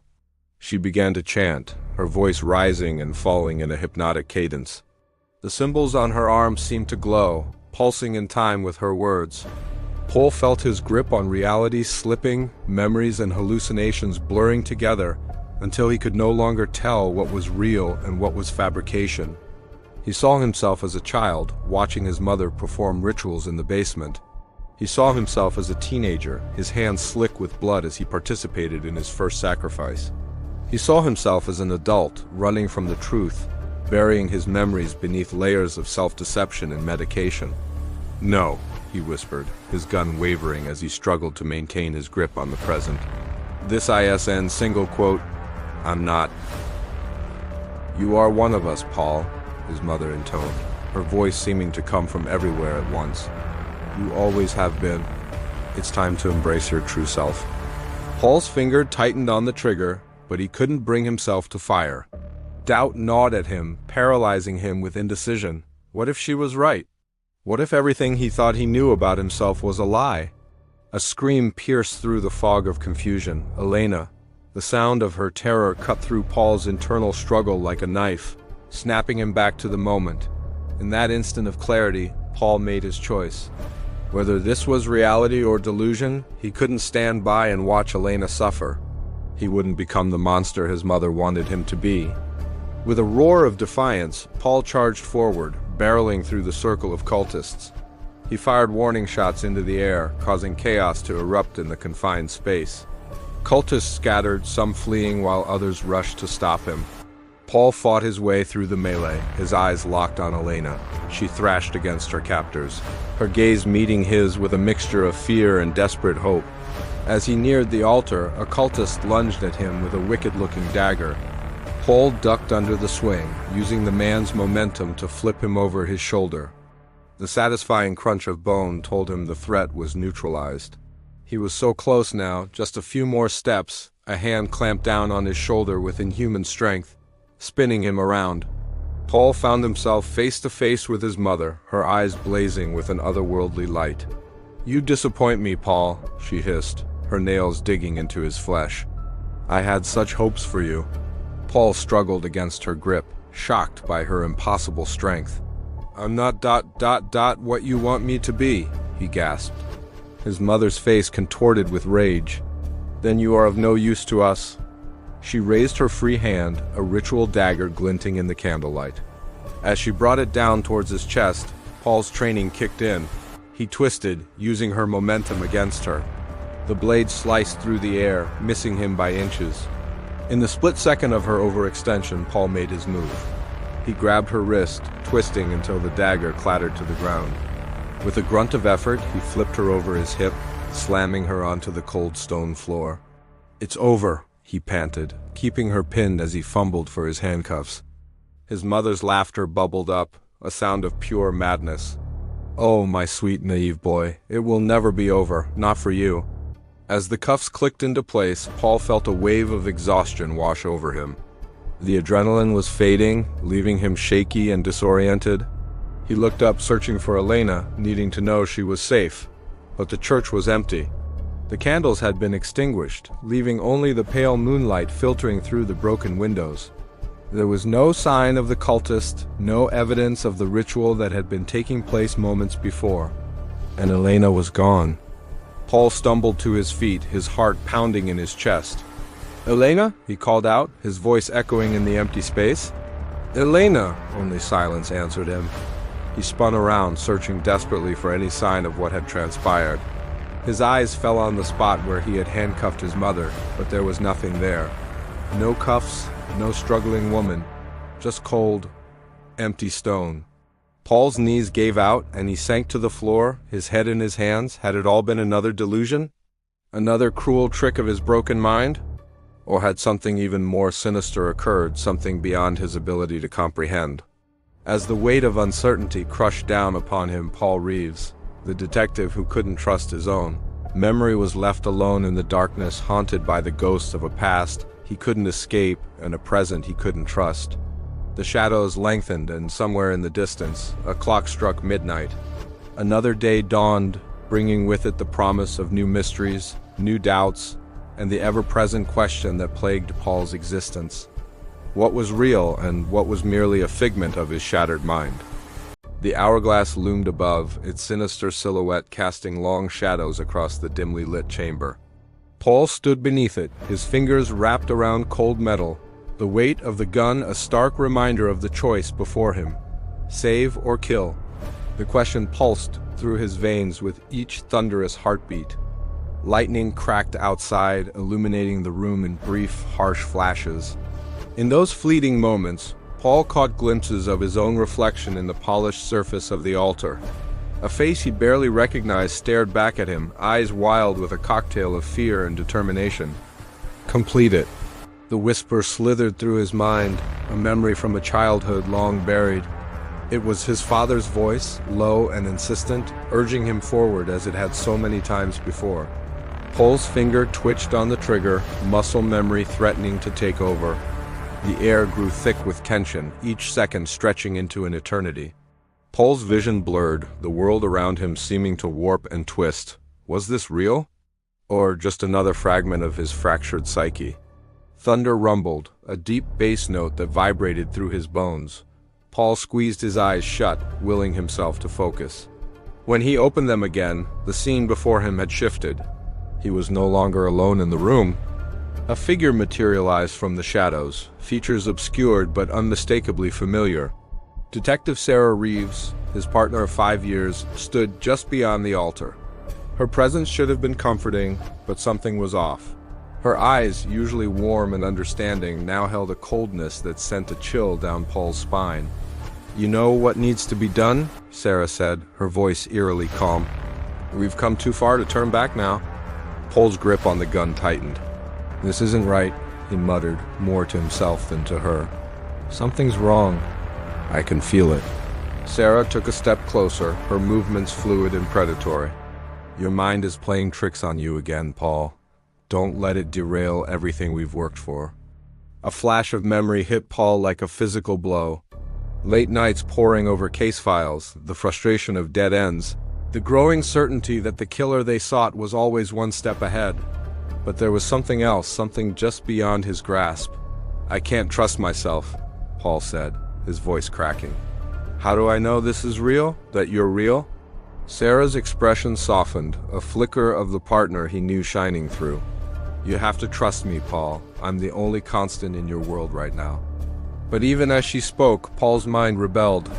Fragments of other memories surfaced. Sarah's face twisted in anger, her hand reaching for her own weapon, a betrayal so deep it left him gasping for air. The gun wavered in Paul's grip. "Tell me something only the real Sarah would know," he demanded, desperation creeping into his voice. A smile played at the corners of Sarah's lips, but it didn't reach her eyes. "You're smarter than that, Paul. You know your mind can fabricate details, create false memories.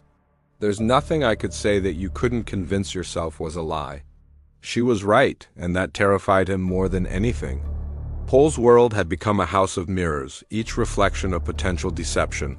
He couldn't trust his own thoughts, his own memories.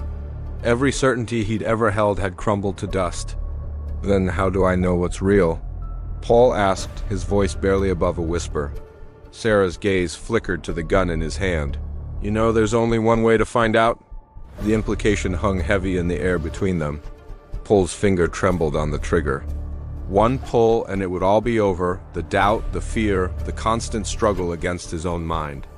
But what if this was the delusion? What if the real world lay just beyond this moment, waiting for him to break free?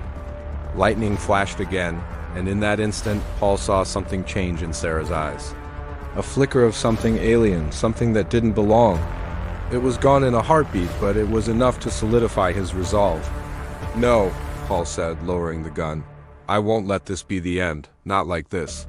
Sarah's face contorted with rage, all pretense of calm evaporating. "You fool!" she snarled, lunging forward. Paul's instincts took over. The gun came up, his fingers squeezed the trigger. The sound of the shot was deafening in the enclosed space, drowning out even the thunder outside. Time seemed to freeze. Paul blinked, and suddenly the world around him shattered. The chamber, the altar, Sarah, all of it cracked and fell away like broken glass.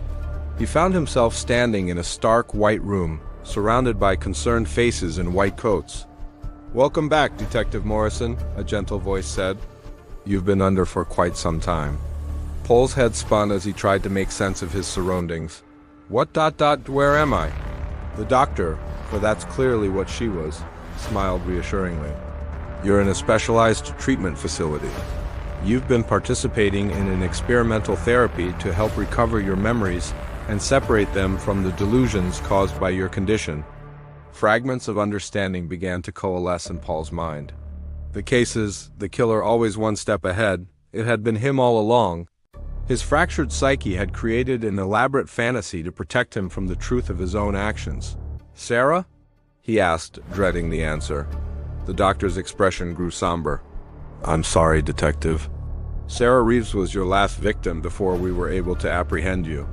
The guilt of that act seems to have been the final trigger for your break from reality." Paul's legs gave out and he sank to the floor. The weight of his actions, of the lives he'd taken, crashed down upon him. He'd thought he was hunting a monster, never realizing he was staring at it in the mirror all along. "What happens now?" he asked, his voice hollow. The doctor knelt beside him, her voice gentle but firm. "Now we continue your treatment. Your mind created these elaborate scenarios as a defense mechanism. Breaking through them is a significant step, but there's still a long road ahead." Paul nodded numbly.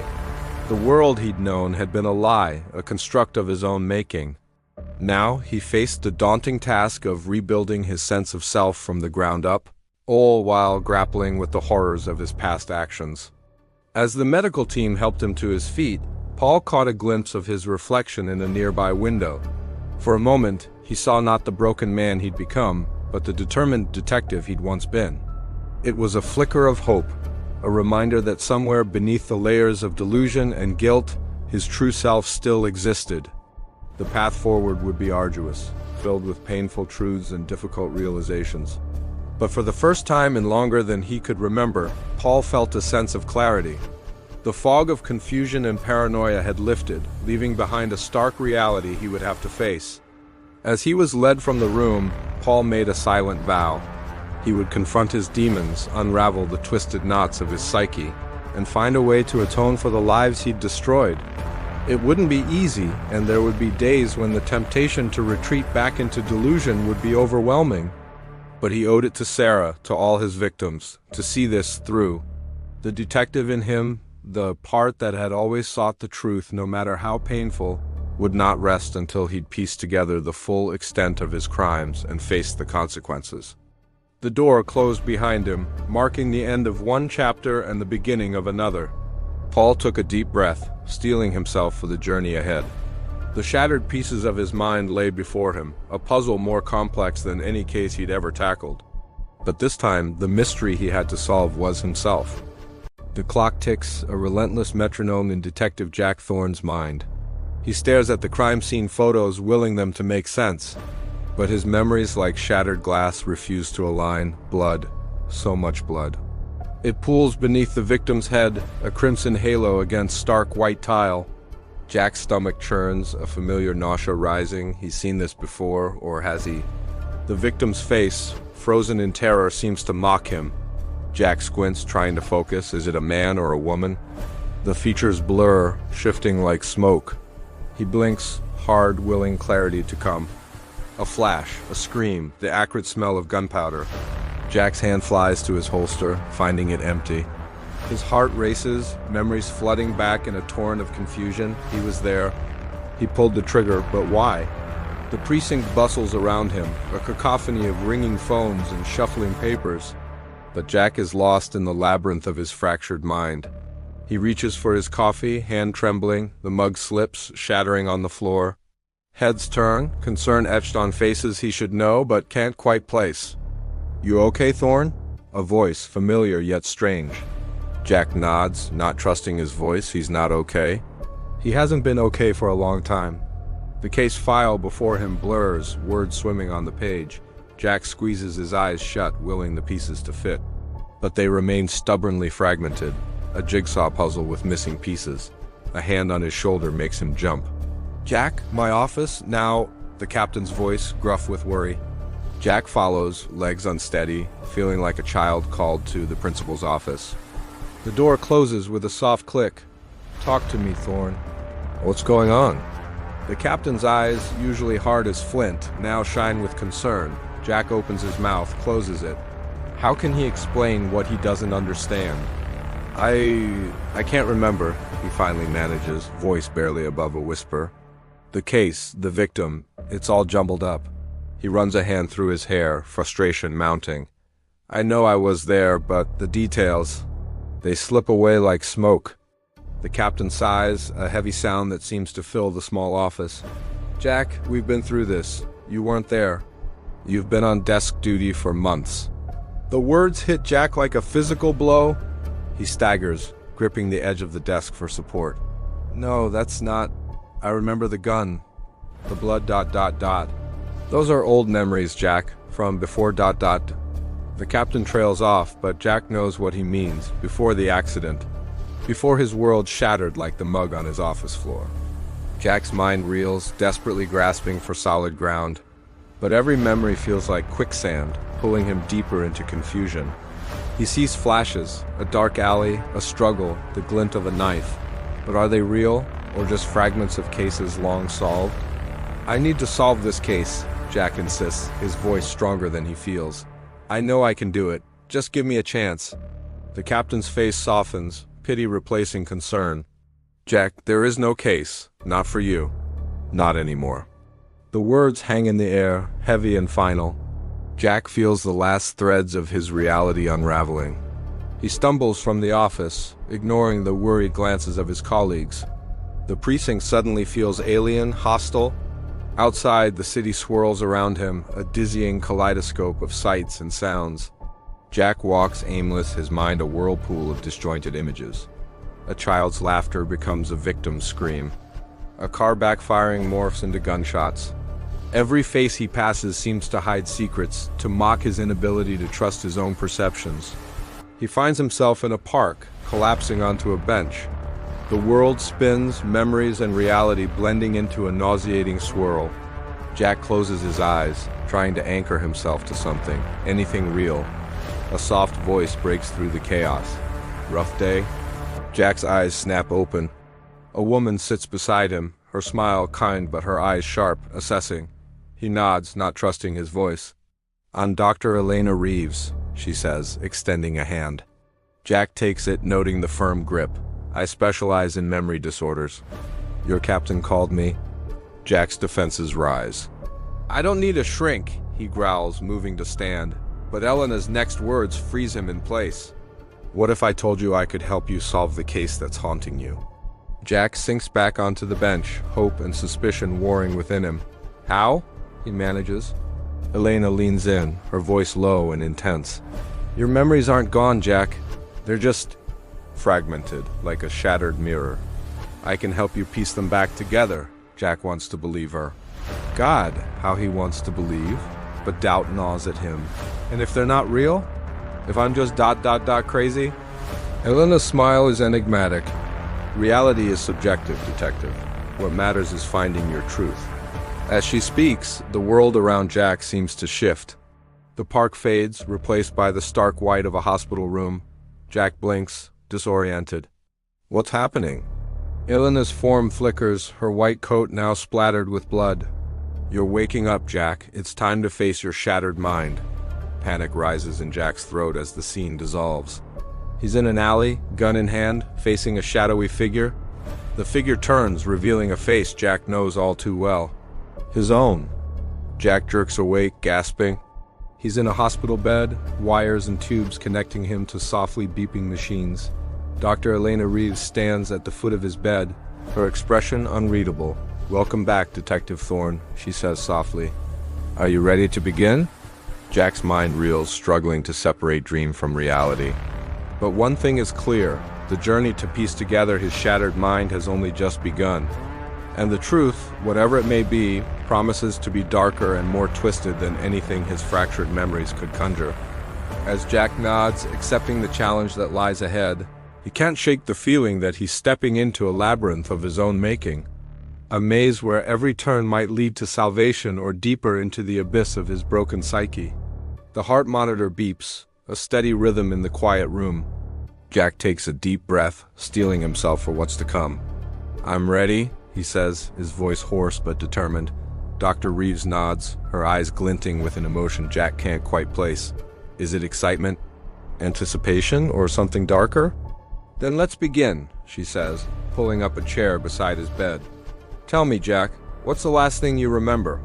Before waking up here, Jack closes his eyes, trying to focus. Images flash through his mind. The precinct, the crime scene photos, the shattered mug. But they feel distant now, like scenes from a half-forgotten movie. "I was investigating a murder," he starts, uncertainty coloring his words. "There was so much blood. And I thought I was the one who pulled the trigger." Dr. Reeves leans forward, her pen poised over a notepad. "And now? Do you still believe that?" Jack hesitates. The memory of the gun in his hand feels real, but so did the park bench and Elena's blood-splattered coat. I don't know what to believe anymore." A sad smile flickers across Elena's face. "That's okay, Jack. That's why we're here. To separate fact from fiction, to rebuild your reality piece by piece." As she speaks, Jack notices something odd. A small hourglass pendant hangs from Elena's neck, its sand frozen mid-fall. He blinks, and for a moment the sand seems to flow backward. "That pendant," Jack says, his voice barely above a whisper. "I've seen it before." Elena's hand flies to the hourglass, her expression unreadable. "Have you? Where?" Jack's brow furrows as he struggles to remember. In the alley, the night of the shooting, the suspect. They were wearing it. The room seems to grow colder as Elena's eyes narrow. Are you sure about that, Jack? Before he can answer, a nurse bustles in, breaking the tension. Time for your meds, Detective Thorne, she chirps, injecting something into his fore. As the drug takes effect, Jack's vision blurs. Elena's form seems to waver like a mirage in the desert. For a moment, he sees not the kind doctor, but a figure in a dark robe, the hourglass glowing with an otherworldly light. Rest now, Jack. Elena's voice comes as if from a great distance. When you wake, we'll continue our journey into the labyrinth of your mind. As consciousness slips away, Jack can't shake the feeling that he's not just fighting to reclaim his memories. He's fighting for his very soul. In the darkness of sleep, fragments of memory swirl like leaves in a storm. Jack sees flashes of his life, real and imagined, blending together in a dizzying kaleidoscope. He's a rookie cop, full of idealism and fire. He's a jaded detective, drowning his sorrows in cheap whiskey. He's standing over a body, gun still smoking in his hand. He's receiving a commendation, pride swelling in his chest. But through it all, one image persists. The hourglass, sand flowing upward, defying gravity and logic. And behind it, always, Elena's eyes, watching, assessing, hiding secrets Jack can't begin to fathom. When Jack finally claws his way back to consciousness, the hospital room is bathed in the eerie glow of twilight. Elena sits in the chair by his bed, her form barely visible in the shadows. "Welcome back," she says softly. "Are you ready to continue?" Jack struggles to sit up, his body feeling leaden and strange. What did you give me?" Elena's smile is hidden in the darkness. "Just something to help you relax, to open your mind to possibilities." As she speaks, the walls of the hospital room seem to ripple and fade. Jack blinks hard, but the illusion persists. They're no longer in a sterile medical facility, but in a dimly lit chamber, walls lined with arcane symbols. "What's happening?" Jack's voice cracks with fear and confusion. Elena stands, her white coat replaced by flowing robes. The hourglass at her throat pulses with an inner light. "We're peeling back the layers of reality, Jack. To find the truth, we must first strip away the lies." Jack tries to move, to run, but his body won't respond. He's trapped, not just by physical restraints, but by the weight of his own fractured mind. "Who are you?" he manages to croak. "What do you want from me?" Elena, if that's even her real name, moves closer, her eyes glowing with an otherworldly light. "I am many things, Jack. A guide, a gatekeeper, perhaps even your salvation. But right now, I am the key to unlocking the truth buried in your shattered psyche." She reaches out, touching Jack's forehead with a finger that burns cold as ice. Images flood his mind, the alley, the gun, the victim. But this time, the pieces begin to align. "You remember now, don't you?" Elena's voice echoes in his skull. "You were there that night, but you weren't the killer." Jack gasps as the final piece falls into place. He sees himself, gun drawn, facing not a criminal, but a robed figure much like Elena. The figure raises a hand, the hourglass glowing. And then ... nothing. "You tried to stop us," Elena says, her voice tinged with something like regret. "But you saw too much. We couldn't let you remember." Jack's mind reels with the implications. "You us? Who are you people? What have you done to me?" Elena steps back, the chamber around them beginning to fade. "We are the keepers of time, Jack, and you are our greatest threat and our last hope." As consciousness begins to slip away once more, Jack clings to this new revelation. His memories may be shattered, his reality in pieces, but now he has a purpose. To uncover the truth, to expose the keepers, and to reclaim his stolen life. The world fades to black, but Jack's determination burns brighter than ever. The game is far from over. In fact, it's only just begun. The church bells tolled a mournful dirge as the flashing lights of police cruisers bathed the once sacred grounds in an eerie, pulsating glow. Detective Paul Reeves stood amidst the chaos, his mind a jumbled mess of fractured memories and half-formed truths. The cult's reign of terror had ended, but at what cost? He watched, detached, as black-clad officers led a procession of dazed cultists from the church. Their vacant eyes and slack expressions spoke of minds unraveled by fanaticism. Or was it something more sinister? Paul couldn't shake the nagging feeling that he was missing a crucial piece of the puzzle.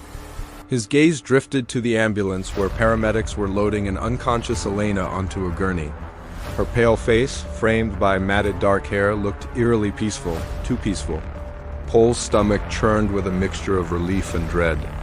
She was alive? But what horrors lurked beneath that placid exterior? As the ambulance doors slammed shut, Paul's partner, Detective Sarah Morrow, approached. Her usually crisp suit was rumpled, and a smear of blood, not her own, marred her left cheek. "They're taking her to St. Mary's," she said, her voice hoarse. "You should go with her, Paul. I'll handle things here." Paul nodded, grateful for Sarah's understanding. He climbed into his car, the leather seat creaking beneath his weight. The drive to the hospital passed in a blur of streetlights and unanswered questions. What had really happened in that church? Why did his memories feel like shards of broken glass, cutting him every time he tried to piece them together? St. Mary's loomed before him, a sterile monolith against the night sky. Paul navigated the labyrinthine corridors, guided by a nurse's clipped directions. He found Elena's room and hesitated at the threshold, suddenly unsure of his place in this unfolding drama. She lay motionless, tubes and wires snaking from her body to softly beeping machines. Paul sank into the chair beside her bed, his eyes tracing the contours of her face. She looked different somehow, younger perhaps, or simply unburdened by the weight of consciousness. A doctor entered, clipboard in hand. "Detective Reeves?" "On Dr. Patel, we've stabilized Ms. Vasquez, but she's in a medically induced coma. The next 48 hours will be critical." Paul nodded, barely registering the words. His attention had been caught by something protruding from Elena's jacket, which lay draped over a nearby chair. He reached for it, ignoring Dr. Patel's continued explanation of Elena's condition. It was a photograph, dog-eared and creased from frequent handling. Paul's breath caught in his throat as he stared at the image. A little girl, no more than 5 or 6, smiled up at him. Her eyes, Elena's eyes, sparkled with mischief, but it was her other features that sent a chill down Paul's spine. The shape of her nose, the set of her jaw, they were his own, reflected back at him in miniature. "That's impossible," he whispered, his voice cracking. Dr. Patel paused mid-sentence. "I'm sorry?" Paul held up the photo, his hand trembling. "This child, she looks like ... but I don't have a daughter." "I would remember that, wouldn't I?" The doctor's brow furrowed with concern. "Detective, perhaps we should have you examined as well. You've been through a traumatic experience." But Paul was already on his feet, stumbling towards the door. The walls seemed to close in around him, the fluorescent lights too bright, too harsh. He needed air, needed space to think. He found himself in the hospital parking lot, gulping in great lungfuls of the cool night air. His phone buzzed insistently in his pocket. "Sarah," he answered, his voice rough. "Yeah?" "Paul, where are you? We need you back at the station. There's something you need to see." The precinct was a hive of activity when Paul arrived. Officers hurried back and forth, arms laden with evidence boxes. The air hummed with tension and the acrid smell of overbrewed coffee. Sarah met him at the door to the conference room, her face grim. "Brace yourself," she warned, pushing open the door. The room's walls were covered in photos, documents, and hastily scrawled notes. At the center of it all was a large corkboard dominated by a complex web of red string connecting various images. Paul's eyes were drawn to a photo at the heart of the web, the same little girl from Elena's picture. "What is this?" he asked, his voice barely above a whisper. Sarah's reply was interrupted by the arrival of Captain Donovan, his craggy face etched with lines of exhaustion and worry. "Reeves? Good, you're here. We've got a situation on our hands, and I'm afraid you're at the center of it." Paul's head swam as the captain launched into an explanation. The cult they'd been investigating wasn't just dabbling in the occult. They were experimenting with memory manipulation, using a combination of drugs and psychological conditioning to alter people's perceptions of reality. "We think you might have been one of their test subjects, Paul," Sarah said gently. "There are gaps in your service record, periods of time you can't account for, and then there's this." She handed him a file. With shaking hands, Paul opened it. Inside was a birth certificate for one Lily Reeves, born to Paul Reeves and Elena Vasquez 6 years ago. His vision blurred, the words swimming before his eyes. "This can't be real," he muttered. "I would remember having a child. I would remember Elena being more than just an informant." Captain Donovan's voice was gruff but not unkind. "We don't know the full extent of what they did to you, Paul, but we're going to figure it out. In the meantime, you're off the case. We need to run a full psych evaluation and medical workup." Paul barely heard him. His mind was reeling, grasping for any solid ground in this suddenly shifting reality. If he couldn't trust his own memories, what could he trust? The next few days passed in a blur of tests, interviews, and sleepless nights. Paul submitted to brain scans, blood tests, and hours of questioning by department psychologists. Each new revelation only served to deepen the mystery. There were photos of him with Elena and Lily, family vacations he had no recollection of taking. Bank statements showed regular payments to a preschool. And most damning of all, DNA tests confirmed that Lily was, indeed, his daughter. Paul found himself spending more and more time at Elena's bedside, searching her unconscious face for answers. He brought the photo of Lily, studying it for hours, willing himself to remember. On the 5th day, as Paul dozed in the uncomfortable hospital chair, Elena stirred. Her eyes fluttered open, confusion giving way to recognition as she focused on Paul. "You're here," she whispered, her voice hoarse from disuse. Paul leaned forward, his heart pounding. "Elena, I need you to tell me what's going on. Who is Lily? Why can't I remember her?" Elena's eyes filled with tears. "Oh, Paul, what have they done to you?" Over the next hour, as nurses came and went, checking vitals and adjusting medications, Elena filled in the blanks of Paul's fractured memory. They had indeed been a family, Paul, Elena, and their daughter Lily, but their domestic bliss had been shattered when they stumbled upon the cult's activities. "They took Lily," Elena said, her voice breaking. "They said they would kill her if we didn't cooperate, so we became their puppets. You went undercover in the police force, feeding them information. I infiltrated their ranks and they ...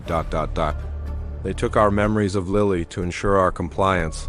Paul's mind reeled. It explained so much, the gaps in his memory, the nagging feeling that something was always off about his cases.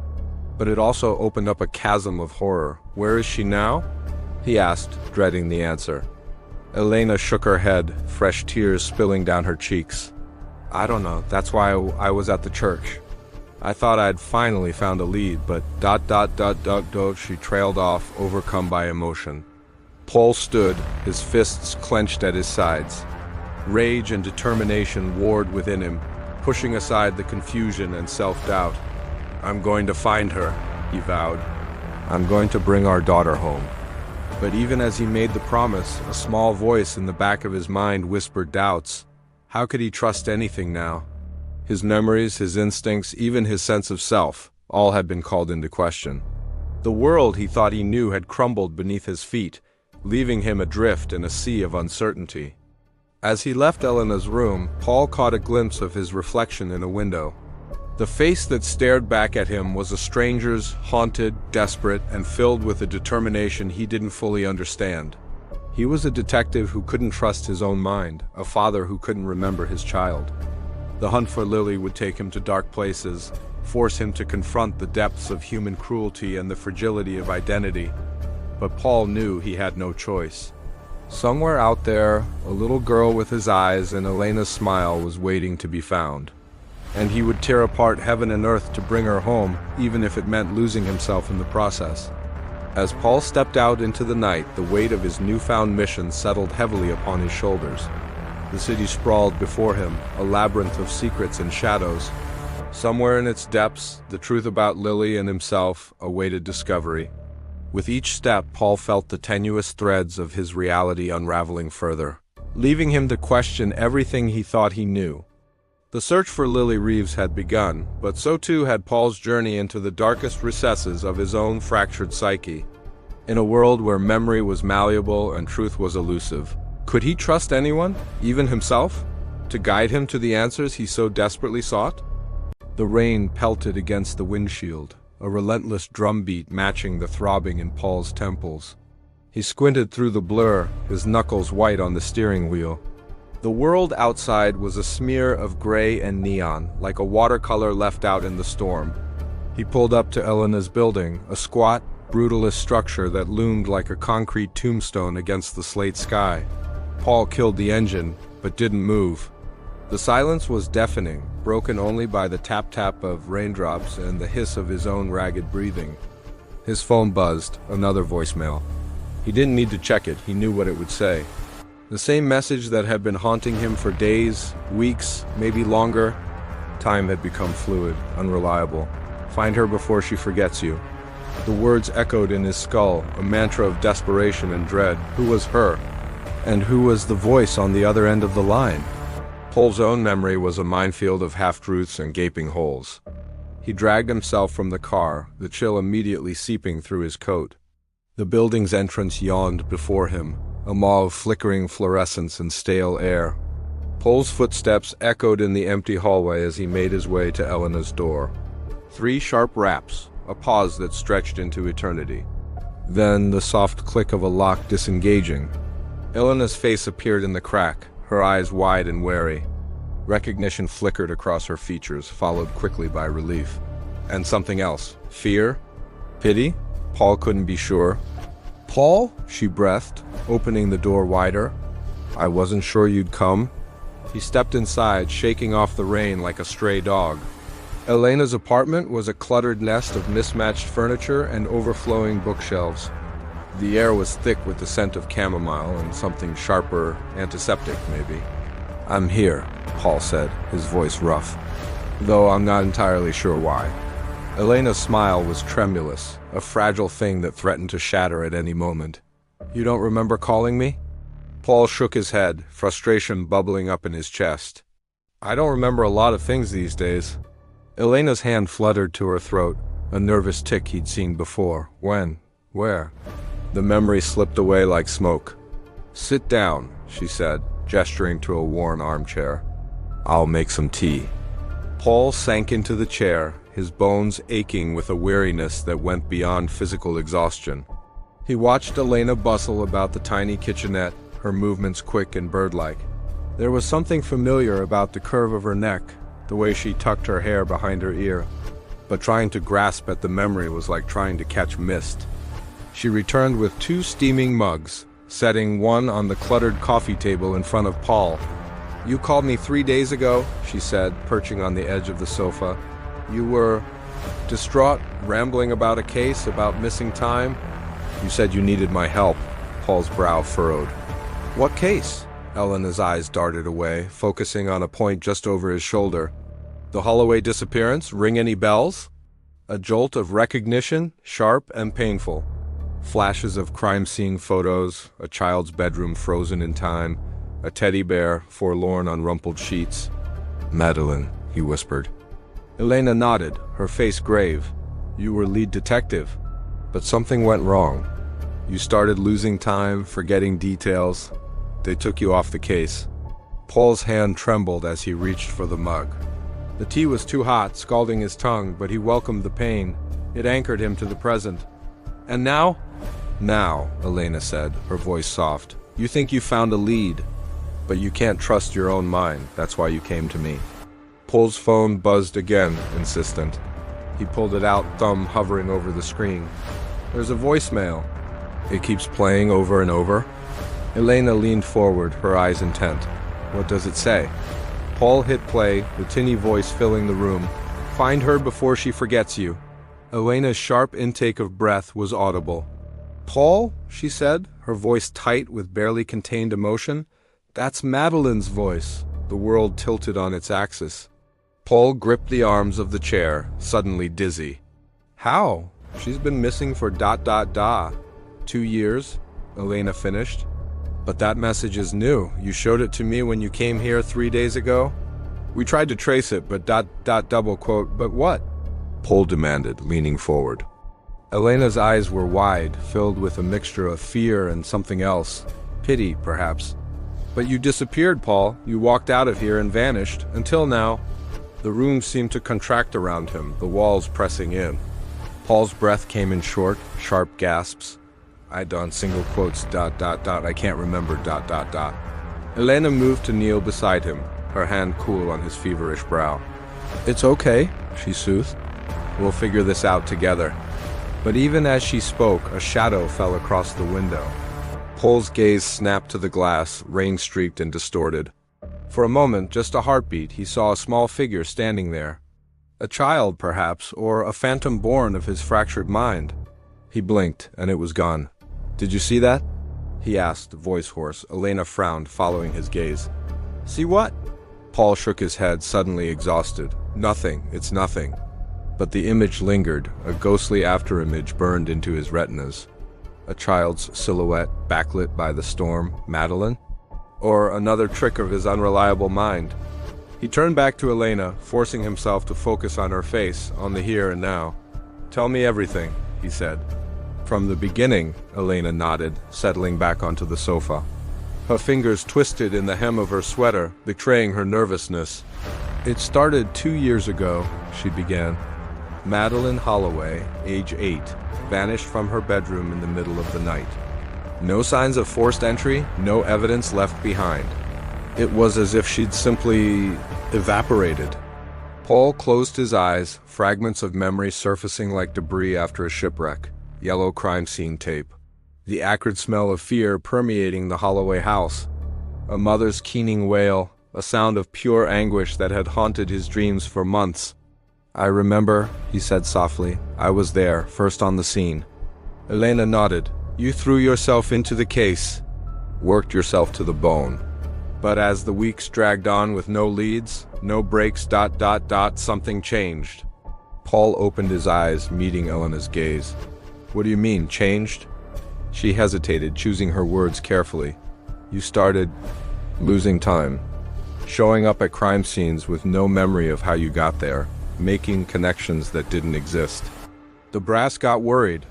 They thought the stress was getting to you. A bitter laugh escaped Paul's lips.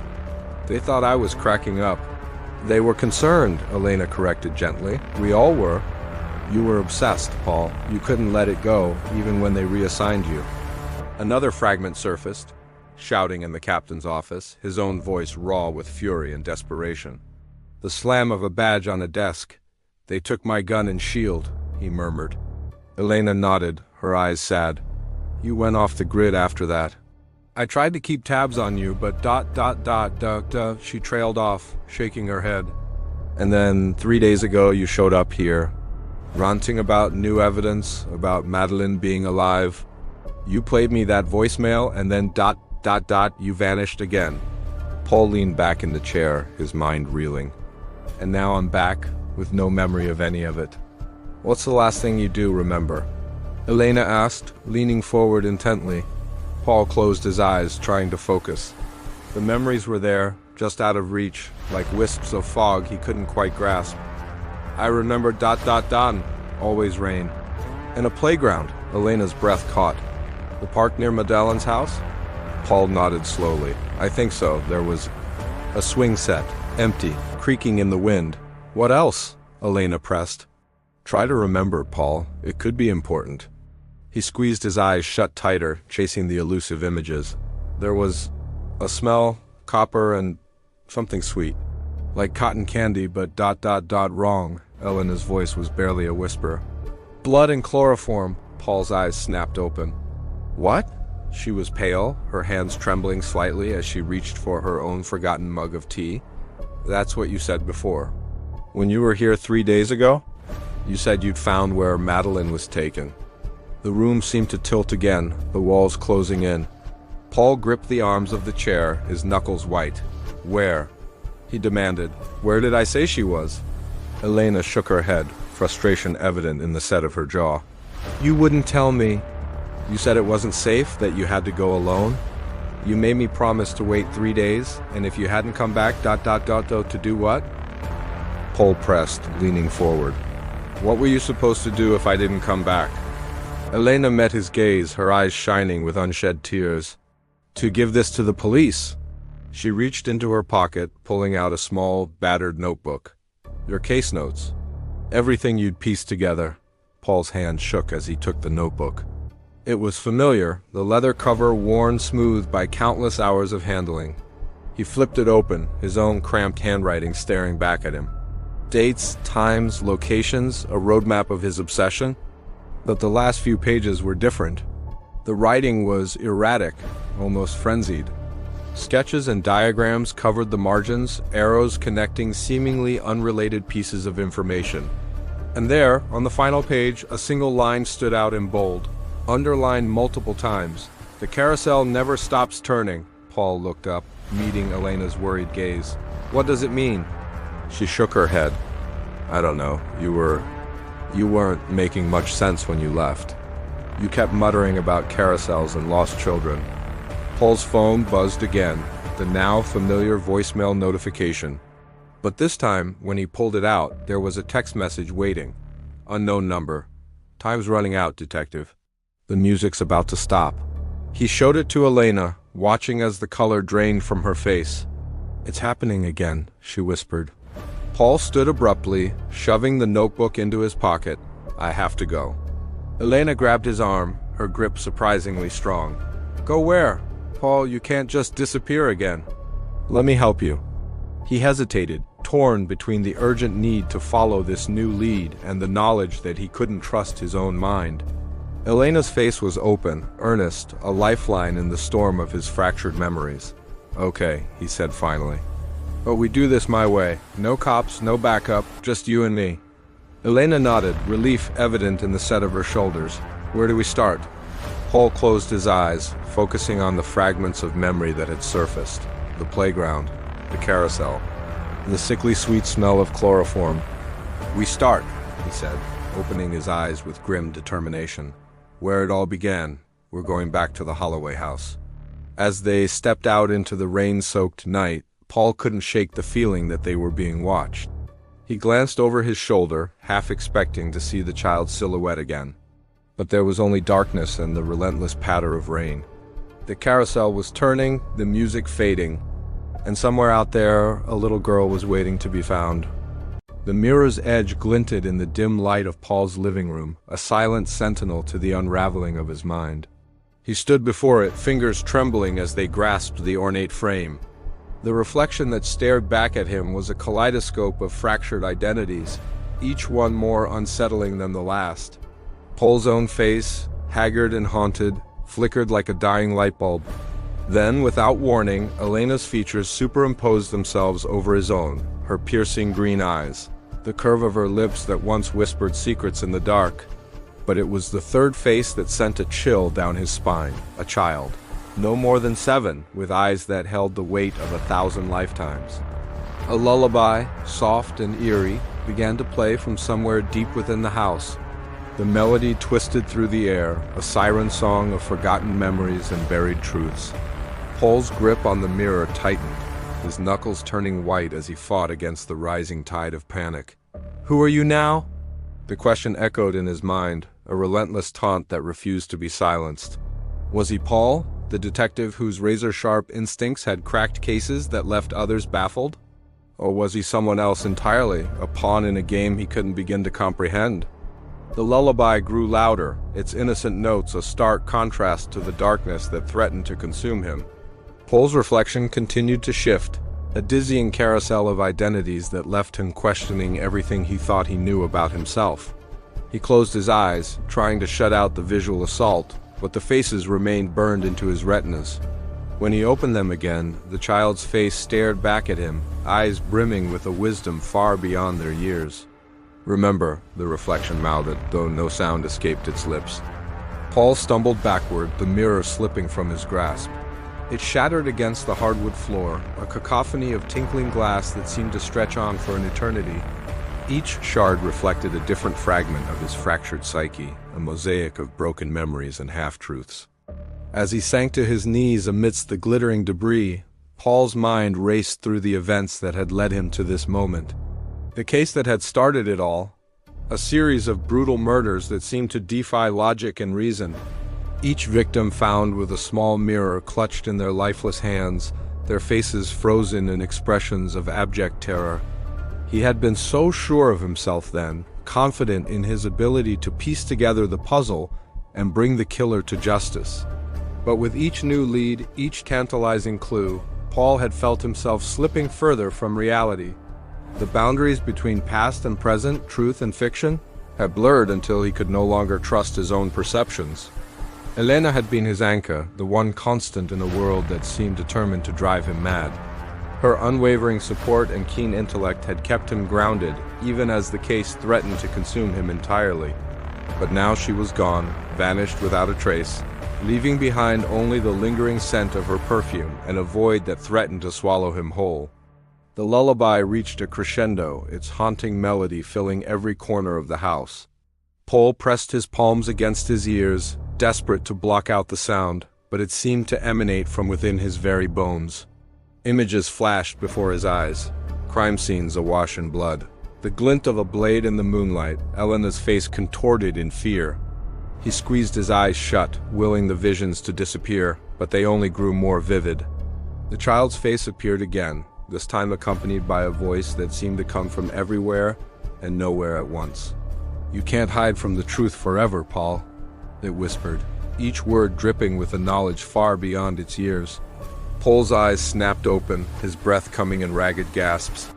The room around him had changed, the familiar confines of his living room replaced by the sterile white walls of a hospital room. He blinked, disoriented, as a nurse in crisp scrubs approached his bedside. "Welcome back, Detective," she said, her voice laced with a mixture of concern and relief. "You gave us quite a scare." Paul tried to speak, but his throat felt raw and unused. He gestured weakly, and the nurse held a cup of water to his lips. As he sipped, his eyes darted around the room, searching for any sign of familiarity. "Where am I?" he finally managed to croak out. "How long have I been here?" The nurse's expression softened, a hint of pity creeping into her eyes. "You've been with us for 3 months, Detective. You were found unconscious at a crime scene, suffering from severe head trauma. 3 months. The words echoed in Paul's mind, refusing to take root in reality. How could he have lost so much time? And what of the case? The murders that had consumed his every waking moment? As if reading his thoughts, the nurse continued, "Your partner has been by your side almost every day.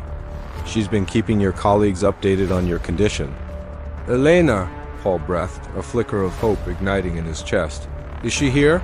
The nurse's brow furrowed in confusion. "Elena?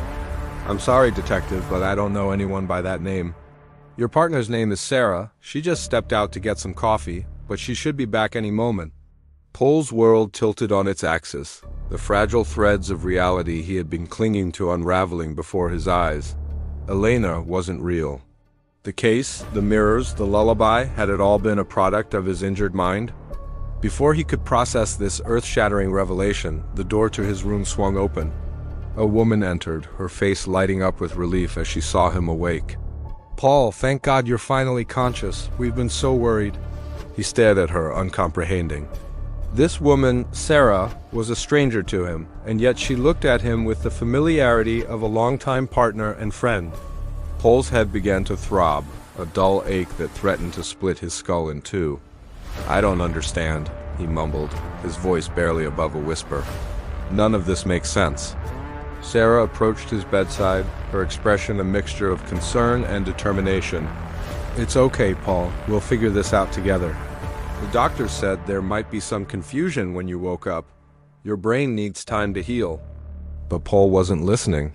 His eyes had locked onto the small mirror hanging on the opposite wall. In its reflection he saw not the hospital room, but the blood-soaked crime scene from his dreams, or were they memories? Elena stood in the corner, her green eyes filled with an otherworldly knowledge. And there, in the center of it all, was the child, its ageless gaze boring into Paul's soul. "Who are you now?" The question echoed once more, this time seeming to come from his own lips. Sarah and the nurse exchanged worried glances, but Paul was oblivious to their presence. He was lost in the mirror's reflection, trapped between worlds, unable to discern reality from the twisted landscape of his mind. As the lullaby began to play once more, soft and insidious, Paul felt himself slipping away. The boundaries between past and present, truth and fiction, blurred into a kaleidoscope of fractured memories and half-formed truths. The screen faded to black, leaving viewers suspended in a web of questions and theories. Who was Paul really? What was real, and what was merely a figment of his shattered psyche? As the credits rolled, the audience was left to grapple with the unsettling notion that perhaps, in the end, none of us can truly trust the reality we perceive. The final notes of the lullaby lingered in the air, a haunting reminder that in the realm of the mind, nothing is ever as it seems. And as viewers reached for their phones, eager to dive into online forums and dissect every frame of what they had just witnessed, one thing became abundantly clear. Shattered Mind was destined to become an obsession, a puzzle that would haunt dreams and spark endless debates for years to come. In the days and weeks that followed, theories proliferated like wildfire. Was Paul a victim of an elaborate conspiracy, his memories altered to hide some terrible truth? Or was he the killer all along, his fractured psyche a defense mechanism against the weight of his crimes? Each viewer became a detective in their own right, poring over every detail, every fleeting reflection, in search of the elusive truth. But perhaps the most chilling theory of all was the one that dared to suggest that Paul's reality was no more or less valid than our own, that we are all, in our own ways, unreliable narrators of our own stories, forever questioning the nature of our existence and the authenticity of our memories. As the phenomenon of shattered mind grew, blurring the lines between fiction and reality, one question remained at the forefront of every discussion, every late-night conversation: who are you now? It was a question that would haunt viewers long after the screen had gone dark, a reminder of the fragility of identity and the ever-shifting nature of truth in a world where nothing is quite as it seems.